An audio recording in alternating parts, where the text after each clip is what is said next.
सावधूतं परिजनसहितं श्रीकृष्णचैतन्यदेवं श्रीराधाकृष्णपादान् सहगणललिता श्रीविशाखान्वितांश्च हे कृष्ण करुणा सिन्धो दीनबन्धो जगत्पते गोपेश गोपिकान्त राधाकान्त नमोऽस्तुते तप्त कांचन गौरांगी राधे वृंदावनेश्वरी वृषभानुसुते देवी प्रणमामि हरिप्रिये वाञ्छाकल्पतरुभ्यश्च कृपा सिन्धुभ्य एव च पतितानां पावनेभ्यो वैष्णवेभ्यो नमो नमः।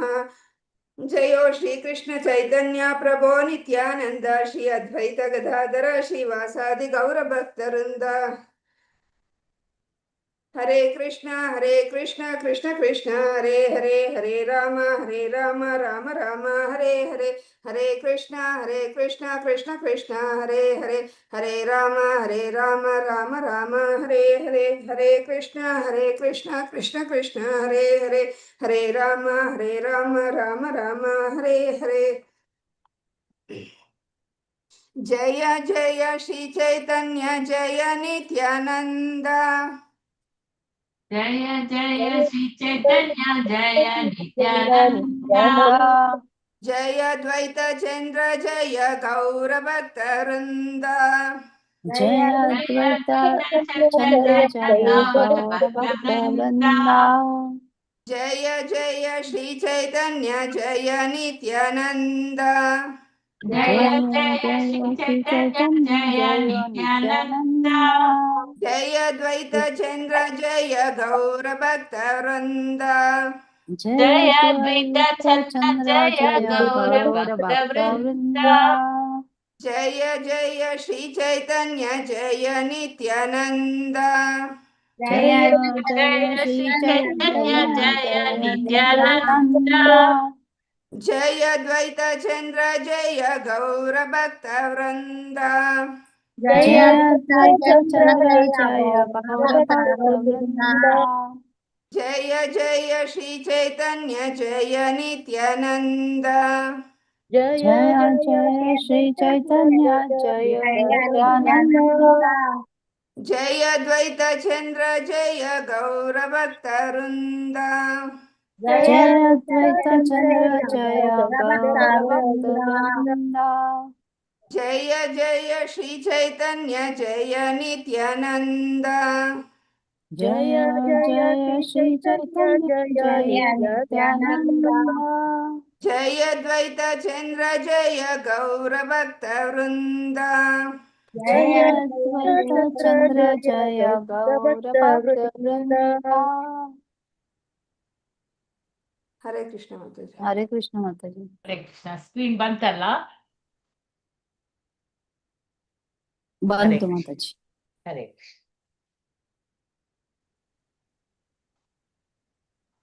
माया हमसे कही तारे निमित्ता कारण सेहन हे गति करता है तू नारायण। ರೇಖಾ ಬಿ ಮಾತಾಜಿ ಓದಿ। ಹರೇ ಕೃಷ್ಣ ಮಾತಾಜಿ ಶ್ಲೋಕ 62 ಮಾಯಾ ಅಂಶೆ ಕಹಿ ತಾರೆ ನಿಮಿತ್ತ ಕಾರಣ से ಅನಾಹ್ಯಾತೆ ಕರ್ತಾ ಹೇತು ನಾರಾಯಣ। ಶಬ್ದದ ಅರ್ಥ ಮಾಯಾ ಅಂಶೆ ಐಹಿಕ ಪ್ರಕೃತಿಯ ಇನ್ನೊಂದು ಭಾಗ ಕಹಿ ನಾನು ಹೇಳುತ್ತೇನೆ ತಾರೆ ಅವಳಿಗೆ ನಿಮಿತ್ತ ಕಾರಣ ತತ್ಕ್ಷಣದ ಕಾರಣ ಸೇಹನಹೆ ಅದು ಸಾಧ್ಯವಿಲ್ಲ ಯಾತೆ ಏಕೆಂದರೆ ಕರ್ತ ಹೇತು ಮೂಲ ಕಾರಣ ನಾರಾಯಣ ಪ್ರಭು ನಾರಾಯಣ। ಅನುವಾದ ಶೀಲ ಪ್ರಭುಪಾದರಿಂದ ಶೀಲ ಪ್ರಭುಪಾದರಿಗೆ ಜಯವಾಗಲಿ। ಐಹಿಕ ಪ್ರಕೃತಿಯ ಮಾಯಾ ಲಕ್ಷಣವು ಬ್ರಹ್ಮಾಂಡದ ಮೈದೂರುವಿಕೆಗೆ ತಕ್ಷಣದ ಕಾರಣ ಆದರೆ ಅದು ನಿಜವಾದ ಕಾರಣವಾಗಲು ಸಾಧ್ಯವಿಲ್ಲ ಏಕೆಂದರೆ ಪ್ರಭು ನಾರಾಯಣನೇ ಮೂಲ ಕಾರಣ। ಹರೇ ಕೃಷ್ಣ ಮಾತಾಜಿ ಧನ್ಯವಾದಗಳು। ಹರೇ ಕೃಷ್ಣ ಮಾತಾಜಿ ಧನ್ಯವಾದ। ನೆನ್ನೆ ನಾವು 56ರಿಂದ 60ರವರೆಗೂ ಯಾವ್ಯಾವ ಮುಖ್ಯ ವಿಚಾರ ತಿಳ್ಕೊಂಡಿದ್ವಿ ಅಂದರೆ ಮಹಾವಿಷ್ಣು ಇಂದನೇ ಸೃಷ್ಟಿ ಪ್ರಾರಂಭ ಆಗುತ್ತೆ। ಅವನೇ ಮಹಾವಿಷ್ಣು ಅಥವಾ ಕಾರಣೋದಕಶಾಹಿ ವಿಷ್ಣು, ಅವನೇ ಮಹಾಪುರುಷ, ಮೊದಲನೇ ಪುರುಷ ಅವತಾರ ಅವನೇ, ಅವನಿಂದ ಸೃಷ್ಟಿ ಪ್ರಾರಂಭವಾಗುತ್ತೆ। ಅವನು ಮಾಯೆ ಮೇಲೆ ಈ ಕ್ಷಣ ಅಂದರೆ ದೃಷ್ಟಿ ಹಾಕ್ತಾನೆ, ಅದರಿಂದ ಈ ಮಾಯೆ ಅನ್ನೋದು ಜಡವಸ್ತು ಆಗಿರುತ್ತೆ, ಅದಕ್ಕೆ ಸ್ವತಂತ್ರ ಶಕ್ತಿ ಇಲ್ಲ, ಅವನ ದೃಷ್ಟಿಪಾತದಿಂದನೇ ಈ ಸೃಷ್ಟಿ ಅನ್ನೋದು ನಡೆಯುತ್ತೆ ಅನ್ನೋದನ್ನು ತಿಳ್ಕೊಂಡ್ವಿ। ಮತ್ತು ಕೃಷ್ಣನ ಶಕ್ತಿ ಸೇರ್ಪಡೆಯಿಂದ ಮಾತ್ರ ಪ್ರಕೃತಿ ಕಾರ್ಯನಿರ್ವಹಿಸಿದೆ. ಸ್ವತಂತ್ರವಾಗಿ ಅದು ಕಾರ್ಯನಿರ್ವಹಿಸಕ್ಕೆ ಕಾರಣ ಸಾಧ್ಯ ಇಲ್ಲ. ಅದರಿಂದ ಪ್ರಕೃತಿಯಿಂದ ಸೃಷ್ಟಿ ಆಗುತ್ತೆ ಅಂದ್ರೆ ಅದು ಗೌಣ ಕಾರಣ ಆಗುತ್ತೆ, ಸೆಕೆಂಡರಿ ಕಾರಣ. ಕೃಷ್ಣನೇ ಮೂಲ ಕಾರಣ. ಇಷ್ಟು ಅಂಶವನ್ನು ನಾವು ತಿಳ್ಕೊಂಡ್ವಿ. ಅದಕ್ಕೆ ಕೆಲವೊಂದು ಉದಾಹರಣೆಗಳನ್ನು ಸಹ ಕೊಟ್ಟಿದ್ದಾರೆ. ಯಾವ ಉದಾಹರಣೆ ಅಂತ ಯಾರಾದ್ರೂ ಹೇಳ್ಬೋದಾ? ಕೃಷ್ಣನೇ ಕಾರಣ, ಪ್ರಕೃತಿ ಕಾರಣ ಅಲ್ಲ ಈ ಸೃಷ್ಟಿ ಆಗೋದಕ್ಕೆ ಅನ್ನೋದಕ್ಕೆ ಯಾವ್ಯಾವ ಉದಾಹರಣೆ ಕೊಟ್ಟಿದ್ದಾರೆ? ಮರದ ತುಂಡು, ಇನ್ನೊಂದು ಇನ್ನದು ಇದೆಂತದು ಮೇಕೆ, ಬೇಡ. ಮೇಕೆ. ಮೇಕೆದು ಒಂದು. ಆಮೇಲೆ ಬೆಂಕಿ ಇಲ್ಲದೆ ಕಬ್ಬಿಣ ಬಿಸಿ ಆಗೋದಿಲ್ಲ. ಅದು 3. ಈ ತರ ಮೂರು ಕಾರಣಗಳ ಬಗ್ಗೆನೂ ಸಹ ನಾನೇ ತಿಳ್ಕೊಂಡ್ವಿ. ಮತ್ತೆ ಈ ಶ್ಲೋಕದಲ್ಲಿ ಏನ್ ಹೇಳ್ತಾ ಇದಾರೆ ಅಂತ ನೋಡೋಣ. ಒಂದ್ ನಿಮಿಷ ಮತ್ತೆ ಮೇಲೆ ಶ್ಲೋಕ 63. ಅದು ಮಾತಾಜಿ ಇದು ಹೇಳಿಲ್ಲ, ತಡೀರಿ ಮಾತಾಜಿ ಒಂದ್ ನಿಮಿಷ. 62ರಲ್ಲಿ ಏನ್ ಹೇಳ್ತಾ ಇದಾರೆ ಅಂದ್ರೆ, ಈ ಮಾಯೆ ಅನ್ನೋ ಒಂದು ಅಂಶ ಏನಾಗಿದೆ ಅದು ನಿಮಿತ್ತ ಕಾರಣ ಆಗಿದೆ ಅಂತ ಹೇಳ್ತಾ ಇದಾರೆ. ಆದ್ರೆ ನಿಜವಾದ ಕಾರಣವಲ್ಲ. ನಿಜವಾದ ಕಾರಣ, ಹೇತು ಅಥವಾ ಮೂಲ ಕಾರಣ ಯಾರು ಅಂದ್ರೆ ಶ್ರೀ ನಾರಾಯಣನೇ ಆಗಿದ್ದಾನೆ ಅಂತ ಈ ಶ್ಲೋಕದಲ್ಲಿ ಹೇಳ್ತಾ ಇದಾರೆ. ಅಂದ್ರೆ ಇಲ್ಲಿ ಹೇಳ್ತಾ ಇರೋದು ಮಾಯೆ ಅನ್ನೋದು ನಿಮಿತ್ತ ಕಾರಣ ಆಗುತ್ತೆ, ಅದು ನಿಜವಾದ ಕಾರಣ ಅಲ್ಲ. ನಾರಾಯಣನೇ ಈ ಸೃಷ್ಟಿಯ ಹಿಂದೆ ಇರೋ ಮೂಲ ಕಾರಣ. ಈ ಮಾಯೆ ಅನ್ನೋದು ಆ ನಾರಾಯಣನನ್ನು ಅವಲಂಬಿಸಿರುವ ಒಂದು ಶಕ್ತಿ. ಇದು ಸ್ವತಂತ್ರವಾಗಿ ಕೆಲಸ ಮಾಡೋದಿಲ್ಲ. ಅದರಿಂದ ನಮ್ಗಿಲ್ಲಿ ಏನ್ ತಿಳ್ಕೋಬೇಕು? ಮುಖ್ಯವಾಗಿ ಎರಡರ ವ್ಯತ್ಯಾಸ ತಿಳ್ಕೋಬೇಕು. ನಿಮಿತ್ತ ಕಾರಣ ಯಾರಾಗಿದ್ದಾರೆ ಅಂದ್ರೆ ಇಲ್ಲಿ ಮಾಯೆ ಆಗಿದ್ದಾರೆ. ಮೂಲ ಕರ್ತೃ ಕಾರಣ ಯಾರಾಗಿದ್ದಾರೆ ಅಂದ್ರೆ ಅದು ನಾರಾಯಣ. ಅದು ಸಾರಾಂಶ ಏನಪ್ಪಾ ಅಂದ್ರೆ ಈ ಶ್ಲೋಕದ್ದು ಸೃಷ್ಟಿ ನಡೆಯಲು ಮಾಯೆ ಒಂದು ಉಪಕರಣವಾಗಿ ಮಾತ್ರ ಸಾಧ್ಯ ಮಾಡ್ತಾ ಇದ್ದಾಳೆ. ನಿಜವಾದ ನಿಯಂತ್ರಕ ಅಥವಾ ಪ್ರೇರಕ ಯಾರಪ್ಪ ಈ ಸೃಷ್ಟಿ ಮಾಡೋದಕ್ಕೆ ಅಂದ್ರೆ ಅವನು ಭಗವಂತನೇ ಅಂತ ಈ ಶ್ಲೋಕದಲ್ಲಿ ಹೇಳ್ತಾ ಇದ್ದಾರೆ. ಈ ಎರಡು ಅಂಶವನ್ನ ನಾವು ಚೆನ್ನಾಗಿ ನೆನ್ಪಿಟ್ಕೋಬೇಕು. ಮತ್ತೆ 63ನೇ ಶ್ಲೋಕ ಓದಿ ಮತ್ತೆ. ಶ್ಲೋಕ 63. ಗಟೇರ ನಿಮಿತ್ತ ಹೇತು ಹೈಜೆ ಕಾಮಕಾರ ತೈಜೆ ಜಗತೇರ ಕರ್ತ ಪುರುಷಾವತಾರ. ಲೀನಾ ಮಾತಾಜಿ. ಹರೇ ಕೃಷ್ಣ. ಮಾತಾಜಿ. ಘಟೇರ ನಿಮಿತ್ತ ಹೇತು ಐಚೆ ಕುಂಭಕಾರ ತೈಚೆ ಜಗತೇರ ಕರ್ತ ಪುರುಷಾವತಾರ. ಹರೇ ಕೃಷ್ಣ ಮಾತಾಜಿ. ಒಂದ್ ನಿಮಿಷ ಸ್ಕ್ರೀನ್ ಮೇಲೆ ಬನ್ನಿ. ಇಲ್ಲಿಗೆ ನಿಂತಿತ್ತ ಇಲ್ಲ? ಘಟೇರ ಮಣ್ಣಿನ ಮಡಿಕೆಯ ನಿಮಿತ್ತ ಹೇತು ಮೂಲ ಕಾರಣ. ಐಚೆ ಹಾಗೆ, ಕುಂಬಾರ ತೈಚೆ ಹಾಗೆಯೇ, ಜಗತೇರ ಕರ್ತ ಐಹಿಕ ಜಗತ್ತಿನ ಸೃಷ್ಟಿಕರ್ತ, ಪುರುಷ ಅವತಾರ ಅಥವಾ ಕಾರಣಾಣವಶಾಯಿ ವಿಷ್ಣು. ಅನುವಾದ ಶಿಲಪ್ರಭುಪಾದರಿಂದ. ಶಿಲಪ್ರಭುಪಾದವರಿಗೆ ಜಯವಾಗಲಿ. ಮಣ್ಣಿನ ಮಡಕೆಯ ಮೂಲ ಕಾರಣನು ಕುಂಬಾರನು ಹೇಗೋ ಹಾಗೆ ಐಹಿಕ ಜಗತ್ತಿನ ಸೃಷ್ಟಿಕರ್ತನು ಪ್ರಥಮ ಪುರುಷಾವತಾರ, ಕಾರಣಾಣವಶಾಯಿ ವಿಷ್ಣು. ಹರೇ ಕೃಷ್ಣ ಮಾತಾಜಿ. ಧನ್ಯವಾದ. ಹರೇ ಕೃಷ್ಣ ಮಾತಾಜಿ, ಧನ್ಯವಾದ.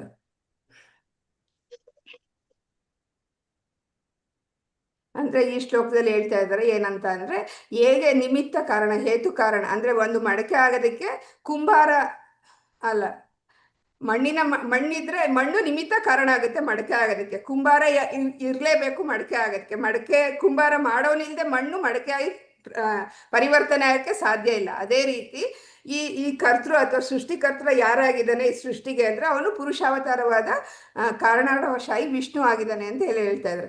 ಅಂದ್ರೆ ಮಡಕೆ ಮಾಡಕ್ಕೆ ಮಣ್ಣು ಚಕ್ರ ಇರಬಹುದು, ಆದ್ರೆ ನಿಜವಾಗಿ ಕುಂಬಾರನೇ ಇರ್ಲಿಲ್ಲ ಅಂದ್ರೆ ಆ ಮಡಕೆ ಅನ್ನೋದು ಆಗೋದೇ ಇಲ್ಲ. ಅದೇ ತರ ಈ ಜಗತ್ತಿನ ಸೃಷ್ಟಿ ಕೂಡ ಪ್ರಕೃತಿ ಇರ್ಬೋದು, ಮಾಯೆ ಇರ್ಬೋದು, ಆದ್ರೆ ಅದು ಸ್ವತಂತ್ರವಾಗಿ ಸೃಷ್ಟಿ ಮಾಡಕ್ಕೆ ಸಾಧ್ಯ ಇಲ್ಲ.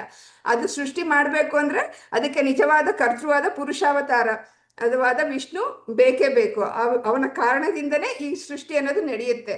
ಆದ್ರಿಂದ ನಿಮಿತ್ತ ಕಾರಣ ಪ್ರಕೃತಿ ಅನ್ನೋದು ಸೆಕೆಂಡರಿ ಕಾರಣ ಆಗುತ್ತೆ, ಪುರುಷಾವತಾರ ಮುಖ್ಯ ಕಾರಣ ಆಗುತ್ತೆ.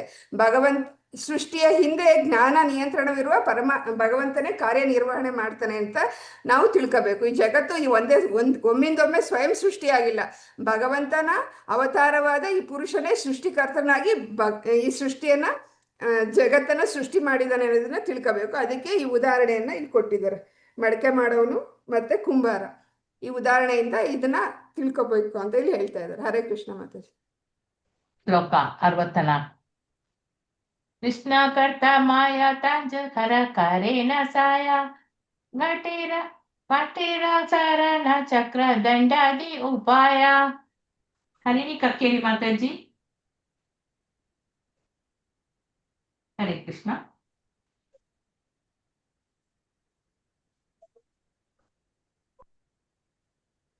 ಹರಿಣಿ ಕಕ್ಕೇರಿ ಮಾತಾಜಿ. ವೀಣಾ ಮಾತಾಜಿ. ಮಾತಾಜಿ ಹರೇ ಕೃಷ್ಣ ಕರೆದ್ರ ಮಾತಾಜಿ. ಮಾತಾಜಿ ಓದಿ. ಎಲ್ಲ ಹಾ ಹೇಳಿ. ಕೃಷ್ಣ ಕರ್ಣ ಮಾಯ ತಜರ ಕರಣ ಸಹಾಯ ಘಟೇರ ಕಾರಣ ಚಕ್ರ ಅತಿ ಉಪಾಯ ಕೃಷ್ಣ ಪ್ರಭು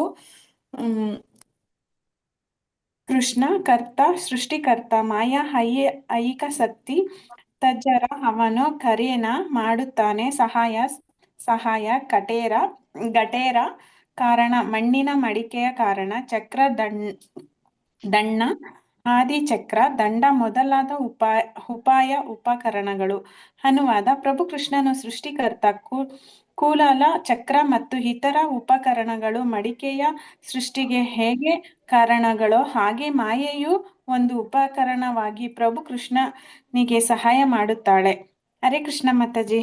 ಹರೇ ಕೃಷ್ಣ, ಧನ್ಯವಾದ. ಅಂದರೆ ಇಲ್ಲಿ ಕೃಷ್ಣನೇ ಸ್ವತಂತ್ರ ಕರ್ತೃ ಅಂತ ಇಲ್ಲಿ ಹೇಳ್ತಾ ಇದ್ದಾರೆ. ಹೆಂಗಪ್ಪ ಅಂದರೆ ಕೃಷ್ಣ ಸ್ವತಂತ್ರ ಸೃಷ್ಟಿಕರ್ತ, ಅವನಿಗೆ ಮಾಯೆ ಸಹಾಯ ಮಾಡುತ್ತೆ. ಹೇಗೆ ಮಡಿಕೆ ಮಾಡೋದ್ರಲ್ಲಿ ಚಕ್ರ ಮತ್ತು ದಂಡ ಅನ್ನೋದು ಕುಂಬಾರನಿಗೆ ಸಹಾಯ ಮಾಡುತ್ತೋ ಅದೇ ಥರ ಮಾಯೆ ಇಲ್ಲಿ ಕೃಷ್ಣನಿಗೆ ಸಹಾಯ ಮಾಡುತ್ತೆ. ಅದರಿಂದನೇ ಇಲ್ಲಿ ಸ್ವತಂತ್ರ ಸೃಷ್ಟಿಕರ್ತ ಅಂದರೆ ಯಾರು? ಕೃಷ್ಣ. ಅವನೇ ನಿಜವಾದ ಸೃಷ್ಟಿಕರ್ತ. ಮಾಯೆ ಅನ್ನೋದು ಅದಕ್ಕೆ ಸಹಾಯ ಮಾಡುವಂಥ ಶಕ್ತಿ ಆಗಿರುತ್ತೆ ಹೊರತು ಅದಕ್ಕೆ ಸ್ವತಂತ್ರ ಶಕ್ತಿ ಇಲ್ಲ ಅಂತ ಇಲ್ಲಿ ಹೇಳ್ತಾ ಇದ್ದಾರೆ. ಇಲ್ಲಿ ಚಕ್ರ ದಂಡ ಹೆಂಗೆ ಮಡಕೆ ಮಾಡೋದಕ್ಕೆ ಸಹಾಯ ಮಾಡುತ್ತೋ ಅದೇ ಥರ ಮಾಯೆ ಅನ್ನೋದು ಒಂದು ಉಪಕರಣವಾಗಿ ಕೃಷ್ಣನಿಗೆ ಸೃಷ್ಟಿ ಮಾಡೋದಕ್ಕೆ ಸಹಾಯ ಮಾಡುತ್ತೆ. ಅಂದರೆ ಇದರಿಂದ ನಾವು ಏನು ತಿಳ್ಕೊಬೇಕು ಅಂದರೆ ಪ್ರಕೃತಿ ಅಥವಾ ಮಾಯೆ ಕಾರ್ಯನಿರ್ವಹಿಸಿದರೂ ಅದರಿಂದ ಕೃಷ್ಣನ ಶಕ್ತಿ ಅಥವಾ ಮತ್ತೆ ಅವನ ಇಚ್ಛೆ ಇರುತ್ತೆ. ಅವನೇ ಮೂಲ ಸೃಷ್ಟಿಕರ್ತ. ಮಾಯೆ ಅನ್ನೋದು ಅದಕ್ಕೆ ಸಹಾಯ ಮಾಡುವಂಥ ಉಪಕರಣವಾಗಿ ಸಹಾಯ ಮಾಡುತ್ತೆ ಅಂತ ಇಲ್ಲಿ ಹೇಳ್ತಾರೆ. ಸ್ವತಂತ್ರವಾಗಿ ಮಾಯೆ ಯಾವುದೇ ಕೆಲಸ ಮಾಡೋಕ್ಕೆ ಸಾಧ್ಯ ಇಲ್ಲ. ಕೃಷ್ಣನ ಶಕ್ತಿ ಅದಕ್ಕೆ ಬೇಕೇ ಬೇಕು ಅಂತ ಈ ಶ್ಲೋಕದಲ್ಲಿ ಹೇಳ್ತಾ ಇದ್ದಾರೆ. ಹರೇ ಕೃಷ್ಣ ಮಾತಾಜಿ. ಶ್ಲೋಕ 65. ದೂರ ಹೈತೆ ಪುರುಷ ಕರೆ ಮಾಯಾತೆ ಅವದಾನ ಜೀವ ರೂಪ ವೀರ್ಯತೆ ಕರೆನ ಆದಾನ. ಒಂದ್ ನಿಮಿಷ ಓದ್ಲ ಮಾತಾಜಿ. ಓದಿ. 65 ಅಲ್ಲ ಮಾತಾಜಿ? ಎಸ್. ಶ್ಲೋಕ 65. ದೂರ ಹೈತೆ ಪುರುಷ ಕರೆ ಮಾಯತೆ ಅವದಾನ ಜೀವ ರೂಪ ವೀರ್ಯತೆ ಕರೆನ ಆದಾನ. ದೂರ ಹೈತೆ ದೂರದಿಂದ ಪುರುಷ ದೇವೋತ್ತಮ ಪರಮ ಪುರುಷ ಕರೆ ಮಾಡುತ್ತಾನೆ ಮಾಯಾತೆ ಐಹಿಕ ಶಕ್ತಿಗೆ ಅವಧಾನ ನೋಡುವುದು ಜೀವರೂಪ ಜೀವಿಗಳು ವೀರ್ಯ ಬೀಜ ತಾತೆ ಅವಳಲ್ಲಿ ಕರೇನ ಮಾಡುತ್ತಾನೆ ಆಧಾನ ಗರ್ಭದಲ್ಲಿ ನಿಷ್ಕ್ಷಿಪ್ತಗೊಳಿಸುವುದು. ಅನುವಾದ: ಪ್ರಥಮ ಪುರುಷನು ದೂರದಿಂದ ತನ್ನ ಕಟಾಕ್ಷವನ್ನು ಮಾಯ ಮೇಲೆ ಬೀರುತ್ತಾನೆ. ಹೀಗೆ ಅವನು ಜೀವಿಗಳ ರೂಪದಲ್ಲಿರುವ ಜೀವ ಬೀಜವನ್ನು ಅವಳಲ್ಲಿ ಗರ್ಭೀಕರಿಸುತ್ತಾನೆ. ಹರೇ ಕೃಷ್ಣ.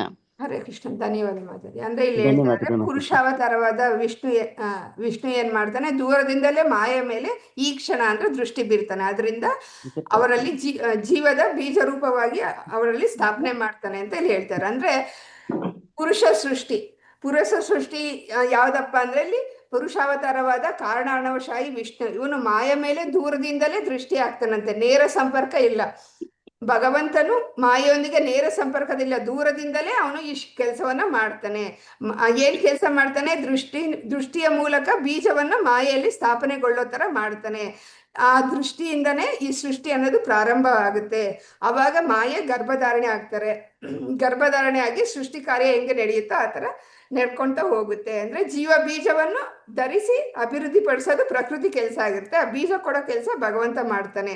ಬೀಜದಾತ ಭಗವಂತ, ಮಾಯೆ ಅನ್ನೋದು ಪೋಷಕ ಶಕ್ತಿ. ಈಗ ಹೆಂಗೆ ತಾಯಿ ಹೊಟ್ಟೆಯಲ್ಲಿ ಮಗು ಬರ್ಬೇಕಾದ್ರೆ ಒಂದು ಪುರುಷನ ಬೀಜ ಸಿಗ್ಬೇಕಲ್ಲ, ಆ ಥರ ಇದು ಭಗವಂತ ದೂರದಿಂದಲೇ ದೃಷ್ಟಿಪಾತ ಮಾಡಿ ಅವ್ರಿಗೊಂದು ಬೀಜ ಕೊಡ್ತಾನೆ. ಅದರಿಂದ ಮಾಯೆ ಅನ್ನೋದು ಸೃಷ್ಟಿ ಅನ್ನೋ ಕೆಲಸ ಮಾಡ್ತಾರೆ. ನೆಕ್ಸ್ಟ್ ಆ ಬೀಜವನ್ನು ಪೋಷಣೆ ಮಾಡುವಂಥ ಶಕ್ತಿ ಪ್ರಕೃತಿಯಲ್ಲಿ ಇರುತ್ತೆ, ಅದರಿಂದ ಆ ಪೋಷಣೆ ಮಾಡಿ ಸೃಷ್ಟಿ ಕಾರ್ಯವನ್ನು ಮಾಡ್ತಾರೆ ಅಂತ ಇಲ್ಲಿ ಹೇಳ್ತಾ ಇದ್ದಾರೆ. ಇದಕ್ಕೆ ಭಗವದ್ಗೀತೆಯಲ್ಲಿ ಹೇಳ್ತಾರಲ್ಲ, ಅಹಂ ಬೀಜ ಪಿತ ಅಂತ. ಭಗವಂತನೇ ಎಲ್ಲ ಜೀವಿಗಳ ತಂದೆ, ಅವನೇ ಎಲ್ಲ ಜೀವಿಗಳಿಗೂ ಬೀಜ ಕೊಡೋನು ಅಂತ ಅದೇ ಈ ಉದಾಹರಣೆನ ಇಲ್ಲೂ ಹೇಳ್ತಾ ಇದ್ದಾರೆ. ಹರೇ ಕೃಷ್ಣ ಮಾತಾಜಿ. ಹರೇ ಕೃಷ್ಣ. 66 ಏಕಾಂಜ ಭಾಸೆ करे माया ते मिलन माया है ते जन्मे तभी ब्राह्मणेर गण ಶ್ರುತಿ ಎಸ್ ಎ ಮಾತಾಜಿ. ನೆಕ್ಸ್ಟ್ PO ಏನೋ ಒಬ್ರು M6 ಯಾರದು? ಶ್ರುತಿ ಮಾತಾಜಿ ಓದಿ, ಅವರು ರೆಡಿ ಇರ್ಲಿ. हरे कृष्ण माताजी। एकांगा भासे करे माया ते मिलन माया है ते जन्म तभे ब्रह्मांडैर गण। ಏಕ ಒಂದು, ಅಂಗ ಆಭಾಸೆ ದೇಹದಿಂದ ಪ್ರತಿಫಲಿತ, ಕರೆ ಮಾಡುತ್ತಾನೆ, ಮಾಯಾತೆ ಐಹಿಕ ಶಕ್ತಿಯಲ್ಲಿ, ಮಿಲನ ಮಿಶ್ರ, ಮಾಯಾ ಐಹಿಕ ಶಕ್ತಿ, ಹೈತೆ ರೂಪ, ಜನ್ಮೆ ಬೆಳೆಯುತ್ತದೆ, ತಬೆ ಆಗ, ಬ್ರಹ್ಮಾಂಡೇರ ಗಣ ಬ್ರಹ್ಮಾಂಡದ ಗುಂಪುಗಳು. ಅನುವಾದ ಭಾವಾರ್ಥ. ಶ್ರೀಲ ಪ್ರಭುಪಾದರಿಂದ ಪ್ರಭುಪಾದರಿಗೆ ಜಯವಾಗಲಿ. ಅವನ ದೇಹದಿಂದ ಪ್ರತಿಫಲನಗೊಂಡ ಕಿರಣಗಳು ಮಾಯೆಯಲ್ಲಿ ಮಿಲನವಾಗುತ್ತವೆ. ಹೀಗೆ ಮಾಯೆ ಎಂಬ ಅಸಂಖ್ಯಾತ ಬ್ರಹ್ಮಾಂಡಗಳಿಗೆ ಜನ್ಮ ನೀಡುತ್ತಾಳೆ. ಮಾಯೆಯು ಅಸಂಖ್ಯಾತ ಬ್ರಹ್ಮಾಂಡಗಳಿಗೆ ಜನ್ಮ ನೀಡುತ್ತಾಳೆ. ಭಾವಾರ್ಥ. ನಾಸ್ತಿಕರ ಜಿಜ್ಞಾಸೆಯ ತೀರ್ಮಾನದ ಪ್ರಕಾರ ಈ ವೃಕ್ಷ ಈ ವ್ಯಕ್ತ ಬ್ರಹ್ಮಾಂಡದ ಅಭಿವ್ಯಕ್ತಿಯನ್ನು ಐಹಿಕ ಪ್ರಕೃತಿಗೆ ಆರೋಪಿಸಲಾಗಿದ್ದರೂ ಬದ್ಧ ಆತ್ಮರ ಕಣ್ಣಿಗೆ ಕಾಣುವ ಬ್ರಹ್ಮಾಂಡದ ವ್ಯಕ್ತ ರೂಪವು ದೇವೋತ್ತಮ ಪುರುಷನಾದ ಪರಮ ಸತ್ಯನ ನಿರ್ದಿಷ್ಟ ಶಕ್ತಿಗಳ ಮೂಲಕ ಆದದ್ದು ಎನ್ನುವುದು ವೈದಿಕ ತೀರ್ಮಾನ. ಪರಮ ಸತ್ಯನ ಶಕ್ತಿಯು 3 ಬಗೆಯಲ್ಲಿ ಪ್ರದರ್ಶಿತವಾಗುತ್ತದೆ: ಆಧ್ಯಾತ್ಮಿಕ, ಐಹಿಕ ಮತ್ತು ತಟಸ್ಥ. ಪರಮ ಸತ್ಯನು ತನ್ನ ಆಧ್ಯಾತ್ಮಿಕ ಶಕ್ತಿಗೆ ಅನುರೂಪನಾಗಿದ್ದಾನೆ. ಆಧ್ಯಾತ್ಮಿಕ ಶಕ್ತಿಯು ಸಂಪರ್ಕಿಸಿದಾಗ ಮಾತ್ರ ಐಹಿಕ ಅಭಿವ್ಯಕ್ತಿಯು ಕ್ರಿಯಾಶೀಲವಾಗಿ ತೋರುತ್ತದೆ. ಬದ್ಧ ಸ್ಥಿತಿಯಲ್ಲಿ ತಟಸ್ಥ ಶಕ್ತಿಯ ಜೀವಿಗಳು ಆಧ್ಯಾತ್ಮಿಕ ಮತ್ತು ಐಹಿಕ ಶಕ್ತಿಗಳ ಮಿಶ್ರಣವಾಗಿರುತ್ತಾರೆ. ತಟಸ್ಥ ಶಕ್ತಿಯು ಮೂಲತಃ ಆಧ್ಯಾತ್ಮಿಕ ಶಕ್ತಿಯ ನಿಯಂತ್ರಣದಲ್ಲಿರುತ್ತದೆ, ಆದರೆ ಐಹಿಕ ಶಕ್ತಿಯ ನಿಯಂತ್ರಣದಲ್ಲಿ ಮಾತಾಜಿ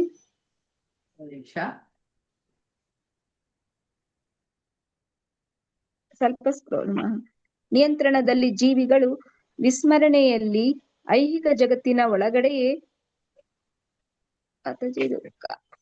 ಅಖಂಡ ಮತ್ತೆ ಕರ್ಸರ್ ಸ್ವಲ್ಪ ಈ ಕಡೆ ಇದಕ್ಕೆ ಕಾಣಿಸ್ತಿಲ್ಲ ಏನಂತ, ಒಳಗಡೆಯೇ ಅನಂತ ಕಾಲದಿಂದ ಅಲೆದಾಡುತ್ತಿದ್ದಾರೆ.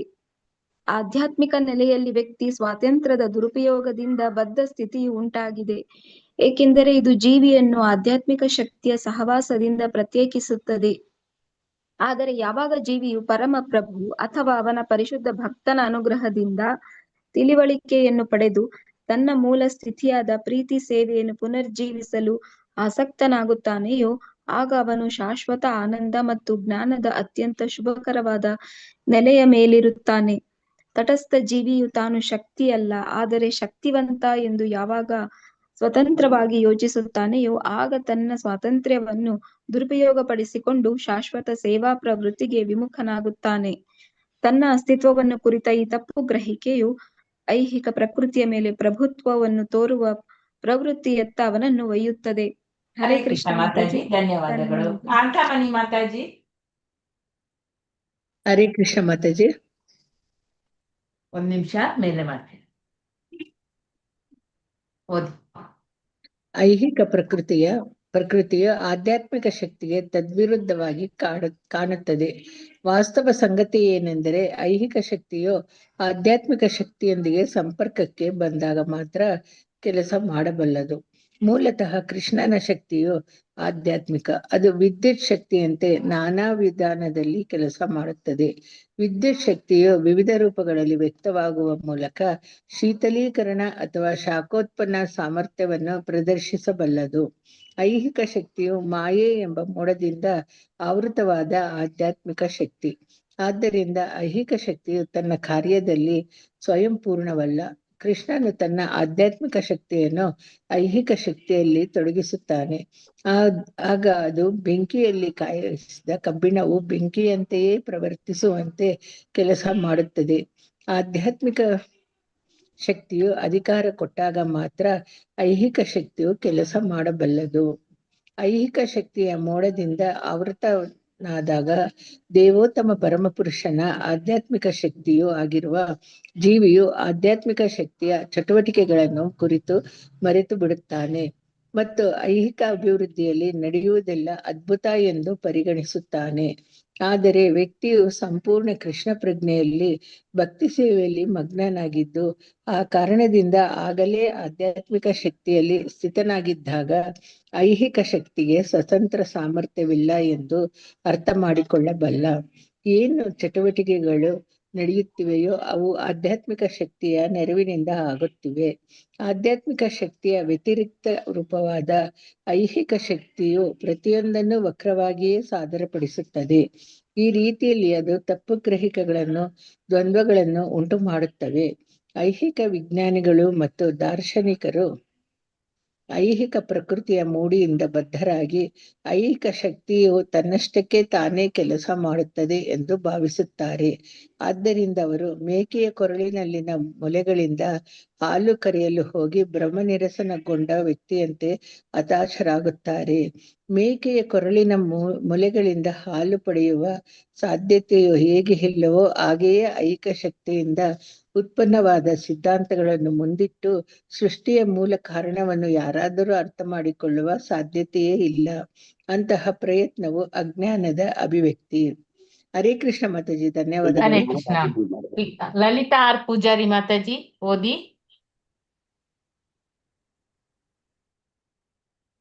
ಹರೇ ಕೃಷ್ಣ. ಲಲಿತಾ ಆರ್ ಪೂಜಾರಿ.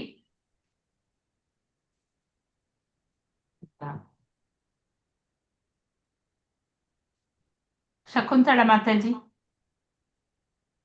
ಹರೇ ಕೃಷ್ಣ ಮಾತಾಜಿ. ಓದಿ. ಎಲ್ಲಿಂದ? ಸೃಷ್ಟಿಯ ಮೂಲವು ಅಲ್ಲಿಂದವ? ಅಲ್ಲ, ದೇವೋತ್ತಮ ಪರಮಪುರುಷನ ಐಹಿಕ ಶಕ್ತಿಯನ್ನು. ದೇವೋತ್ತಮ ಪರಮಪುರುಷನ ಐಹಿಕ ಶಕ್ತಿಯನ್ನು ಮಾಯಾ ಎಂದು ಕರೆಯುತ್ತಾರೆ. ಏಕೆಂದರೆ ಅದು 2 ಸ್ಥಾನಗಳಿಂದ ಐಹಿಕ ಧಾತುಗಳನ್ನು ಒದಗಿಸುವ ಮೂಲಕ ಮತ್ತು ಐಹಿಕ ಅಭಿವ್ಯಕ್ತಿಯನ್ನು ಉಂಟು ಮಾಡುವ ಮೂಲಕ ಬದ್ಧಾತ್ಮನು ಸೃಷ್ಟಿಯ ವಾಸ್ತವ ಸತ್ಯವನ್ನು ಅರ್ಥ ಮಾಡಿಕೊಳ್ಳಲು ಅಸಮರ್ಥನಾಗುವಂತೆ ಮಾಡುತ್ತದೆ. ಆದರೆ ಜೀವಿಯು ಜಡದ ಬದ್ಧ ಜೀವನದಿಂದ ಮುಕ್ತನಾದಾಗ ಐಹಿಕ ಪ್ರಕೃತಿಯ 2 ವಿಭಿನ್ನ ಚಟುವಟಿಕೆಗಳಾದ ಆಚ್ಛಾದನೆ ಮತ್ತು ದಿಗ್ಭ್ರಮಿಸುವುದನ್ನು ಅರ್ಥ ಮಾಡಿಕೊಳ್ಳಬಲ್ಲ. ಸೃಷ್ಟಿಯ ಮೂಲವು ದೇವೋತ್ತಮ ಪರಮಪುರುಷ ಭಗವದ್ಗೀತೆಯಲ್ಲಿ 9.10 ದೃಢಪಡಿಸಿದಂತೆ ಬ್ರಹ್ಮಾಂಡದ ಅಭಿವ್ಯಕ್ತಿಯು ಪರಮಪ್ರಭುವಿನ ನಿರ್ದೇಶನದಂತೆ ಕೆಲಸ ಮಾಡುತ್ತದೆ. ಅವನು ಐಹಿಕ ಶಕ್ತಿಯನ್ನು 3 ಐಹಿಕ ಗುಣಗಳೊಡನೆ ತೊಡಗಿಸುತ್ತಾನೆ. ಈ ಗುಣಗಳಿಂದ ಕಲಕಿತಗೊಂಡು ಐಹಿಕ ಶಕ್ತಿಯು ಒದಗಿಸಿದ ಧಾತುಗಳು ನಾನಾ ಬಗೆಯ ವಸ್ತುಗಳನ್ನು ಉತ್ಪಾದಿಸುತ್ತವೆ. ಕಲಾವಿದನು 3 ಬಣ್ಣಗಳಾದ ಕೆಂಪು, ಹಳದಿ ಮತ್ತು ನೀಲಿ ಬಣ್ಣಗಳನ್ನು ಮಿಶ್ರಣ ಮಾಡಿ ನಾನಾ ಬಗೆಯ ಚಿತ್ರಗಳನ್ನು ಸೃಷ್ಟಿಸುವಂತೆ ಹಳದಿಯು ಸತ್ವಗುಣವನ್ನು ಪ್ರತಿನಿಧಿಸುತ್ತದೆ, ಕೆಂಪು ರಜೋಗುಣವನ್ನು ಪ್ರತಿನಿಧಿಸುತ್ತದೆ ಮತ್ತು ನೀಲಿಯು ತಮೋಗುಣವನ್ನು ಪ್ರತಿನಿಧಿಸುತ್ತದೆ. ಆದ್ದರಿಂದ ವರ್ಣರಂಜಿತವಾದ ಐಹಿಕ ಸೃಷ್ಟಿಯು ಈ 3 ಗುಣಗಳ ಪರಸ್ಪರ ಕ್ರಿಯೆಯಲ್ಲದೆ ಬೇರೆ ಏನಲ್ಲ. ಇವು 81 ವಿವಿಧ ಮಿಶ್ರಣಗಳಲ್ಲಿ ಪ್ರತಿನಿಧಿಸುತ್ತದೆ. 3x3 ರಿಂದ 9, 9x9 ರಿಂದ 81. ಐಹಿಕ ಶಕ್ತಿಯಿಂದ ಮರುಳಾದ ಬದ್ಧಾತ್ಮನು ಈ 81 ಬಗೆಯ ಅಭಿವ್ಯಕ್ತಿಗಳಿಂದ ಪರವಶನಾಗಿ ಪತಂಗವು ಬೆಂಕಿಯನ್ನು ಅನುಭವಿಸಲು ಬಯಸುವಂತೆ ಐಹಿಕ ಶಕ್ತಿಯ ಮೇಲೆ ಅಧಿಕಾರ ನಡೆಸಲು ಬಯಸುತ್ತಾನೆ. ಬದ್ಧಾತ್ಮನು ದೇವೋತ್ತಮ ಪರಮಪುರುಷನೊಡನೆ ತನಗಿರುವ ಶಾಶ್ವತ ಸಂಬಂಧವನ್ನು ಮರೆತಿರುವುದರ ಈ ಭ್ರಮೆ ಬದ್ಧವಾದ ಆತ್ಮವನ್ನು ಪ್ರಚೋದಿಸುತ್ತದೆ. ಆದರೆ ಆಧ್ಯಾತ್ಮಿಕ ಶಕ್ತಿಯಿಂದ ತಿಳುವಳಿಕೆಯನ್ನು ಪಡೆದವನು ಪರಮಪ್ರಭುವಿನೊಡನೆ ಶಾಶ್ವತ ಸಂಬಂಧದಲ್ಲಿ ಸೇವೆ ಸಲ್ಲಿಸುವುದರಲ್ಲಿ ಮಗ್ನನಾಗಿರುತ್ತಾನೆ. ಹರೇ ಕೃಷ್ಣ. ಹರೇ ಕೃಷ್ಣ ಮಾತಾಜಿ. ನಂದಿನಿ ಸೀನಪ್ಪ ಮಾತಾಜಿ ಓದಿ. ಕೃಷ್ಣ ಮಾತಾಜಿ, ಎಲ್ಲಿಂದ ಓದ್ಬೇಕು ಮಾತಾಜಿ? ಕೃಷ್ಣನು ಆಧ್ಯಾತ್ಮಿಕ. ಕೃಷ್ಣನು ಆಧ್ಯಾತ್ಮಿಕ ಜಗತ್ತಿನ ಮೂಲ ಕಾರಣ, ಅಲ್ಲದೆ ಅವನು ಐಹಿಕ ಅಭಿವ್ಯಕ್ತಿಯ ಅಚ್ಛಾದಿತ ಕಾರಣ. ಅವನು ತಟಸ್ಥ ಶಕ್ತಿಯಾದ ಜೀವಿಗಳ ಮೂಲ ಕಾರಣನೂ ಹೌದು. ಅವನು ಜೀವಿಗಳ ಮುಖಂಡನೂ ಹೌದು, ಪಾಲಕನೂ ಹೌದು. ಜೀವಿಗಳನ್ನು ತಟಸ್ಥ ಶಕ್ತಿ ಎಂದು ಏಕೆ ಕರೆಯುತ್ತಾರೆಂದರೆ ಅವರು ಆಧ್ಯಾತ್ಮಿಕ ಶಕ್ತಿಯ ರಕ್ಷಣೆಯಲ್ಲೂ ಕೆಲಸ ಮಾಡಬಲ್ಲರು ಅಥವಾ ಐಹಿಕ ಶಕ್ತಿಯ ಆಸರೆಯಲ್ಲೂ ಕೆಲಸ ಮಾಡಬಲ್ಲರು. ಆಧ್ಯಾತ್ಮಿಕ ಶಕ್ತಿಯ ನೆರವಿನಿಂದ ಕೃಷ್ಣನಲ್ಲಿ ಮಾತ್ರ ಸ್ವತಂತ್ರವಿದೆ ಎಂದು ನಾವು ಅರ್ಥ ಮಾಡಿಕೊಳ್ಳಬಹುದು. ಅವನು ತನ್ನ ಅಚಿಂತ್ಯ ಇಂದಾಗಿ ತಾನು ಹೇಗೆ ಬಯಸುತ್ತಾನೋ ಹಾಗೆ ವರ್ತಿಸಬಲ್ಲ. ದೇವೋತ್ತಮ ಪರಮಪುರುಷನು ಪರಮ ಅಖಂಡ ಜೀವಿಗಳು ಈ ಪರಮ ಅಖಂಡದ ಭಾಗಗಳು. ದೇವೋತ್ತಮ ಪರಮಪುರುಷ ಮತ್ತು ಜೀವಿಗಳ ನಡುವಣ ಈ ಸಂಬಂಧವು ಶಾಶ್ವತ. ಆಧ್ಯಾತ್ಮಿಕ ಅಖಂಡವನ್ನು ಸಣ್ಣ ಐಹಿಕ ಶಕ್ತಿಯಿಂದ ಸಣ್ಣ ಸಣ್ಣ ಭಾಗಗಳಾಗಿ ವಿಭಾಗಿಸಬಹುದು ಎಂದು ಯಾವಾಗಲೂ ತಪ್ಪಾಗಿ ಯೋಚನೆ ಮಾಡಬಾರದು. ಭಗವದ್ಗೀತೆಯು ಈ ಮಾಯಾವಾದಿ ಸಿದ್ಧಾಂತವನ್ನು ಬೆಂಬಲಿಸುವುದಿಲ್ಲ. ಬದಲಿಗೆ ಜೀವಿಗಳು ಪರಮ ಆಧ್ಯಾತ್ಮಿಕ ಅಖಂಡದ ಶಾಶ್ವತವಾದ ಸಣ್ಣ ಸಣ್ಣ ಭಾಗಗಳು ಎಂದು ಅದು ಸ್ಪಷ್ಟವಾಗಿ ಹೇಳುತ್ತದೆ. ಸಣ್ಣ ಭಾಗವು ಅಖಂಡ ವಸ್ತುವಿಗೆ ಎಂದೂ ಸಮಾನವಾಗಲಾರದು. ಹಾಗೆಯೇ ಆಧ್ಯಾತ್ಮಿಕ ಅಖಂಡದ ಅತ್ಯಂತ ಸಣ್ಣ ಭಾಗವಾದ ಜೀವಿಯು ಯಾವುದೇ ಸಮಯದಲ್ಲಿಯೂ ಪರಮ ಅಖಂಡಕ್ಕೆ ಪರಮ ದೇವೋತ್ತಮ ಪುರುಷನಿಗೆ ಸಮಾನವಾಗಲಾರ.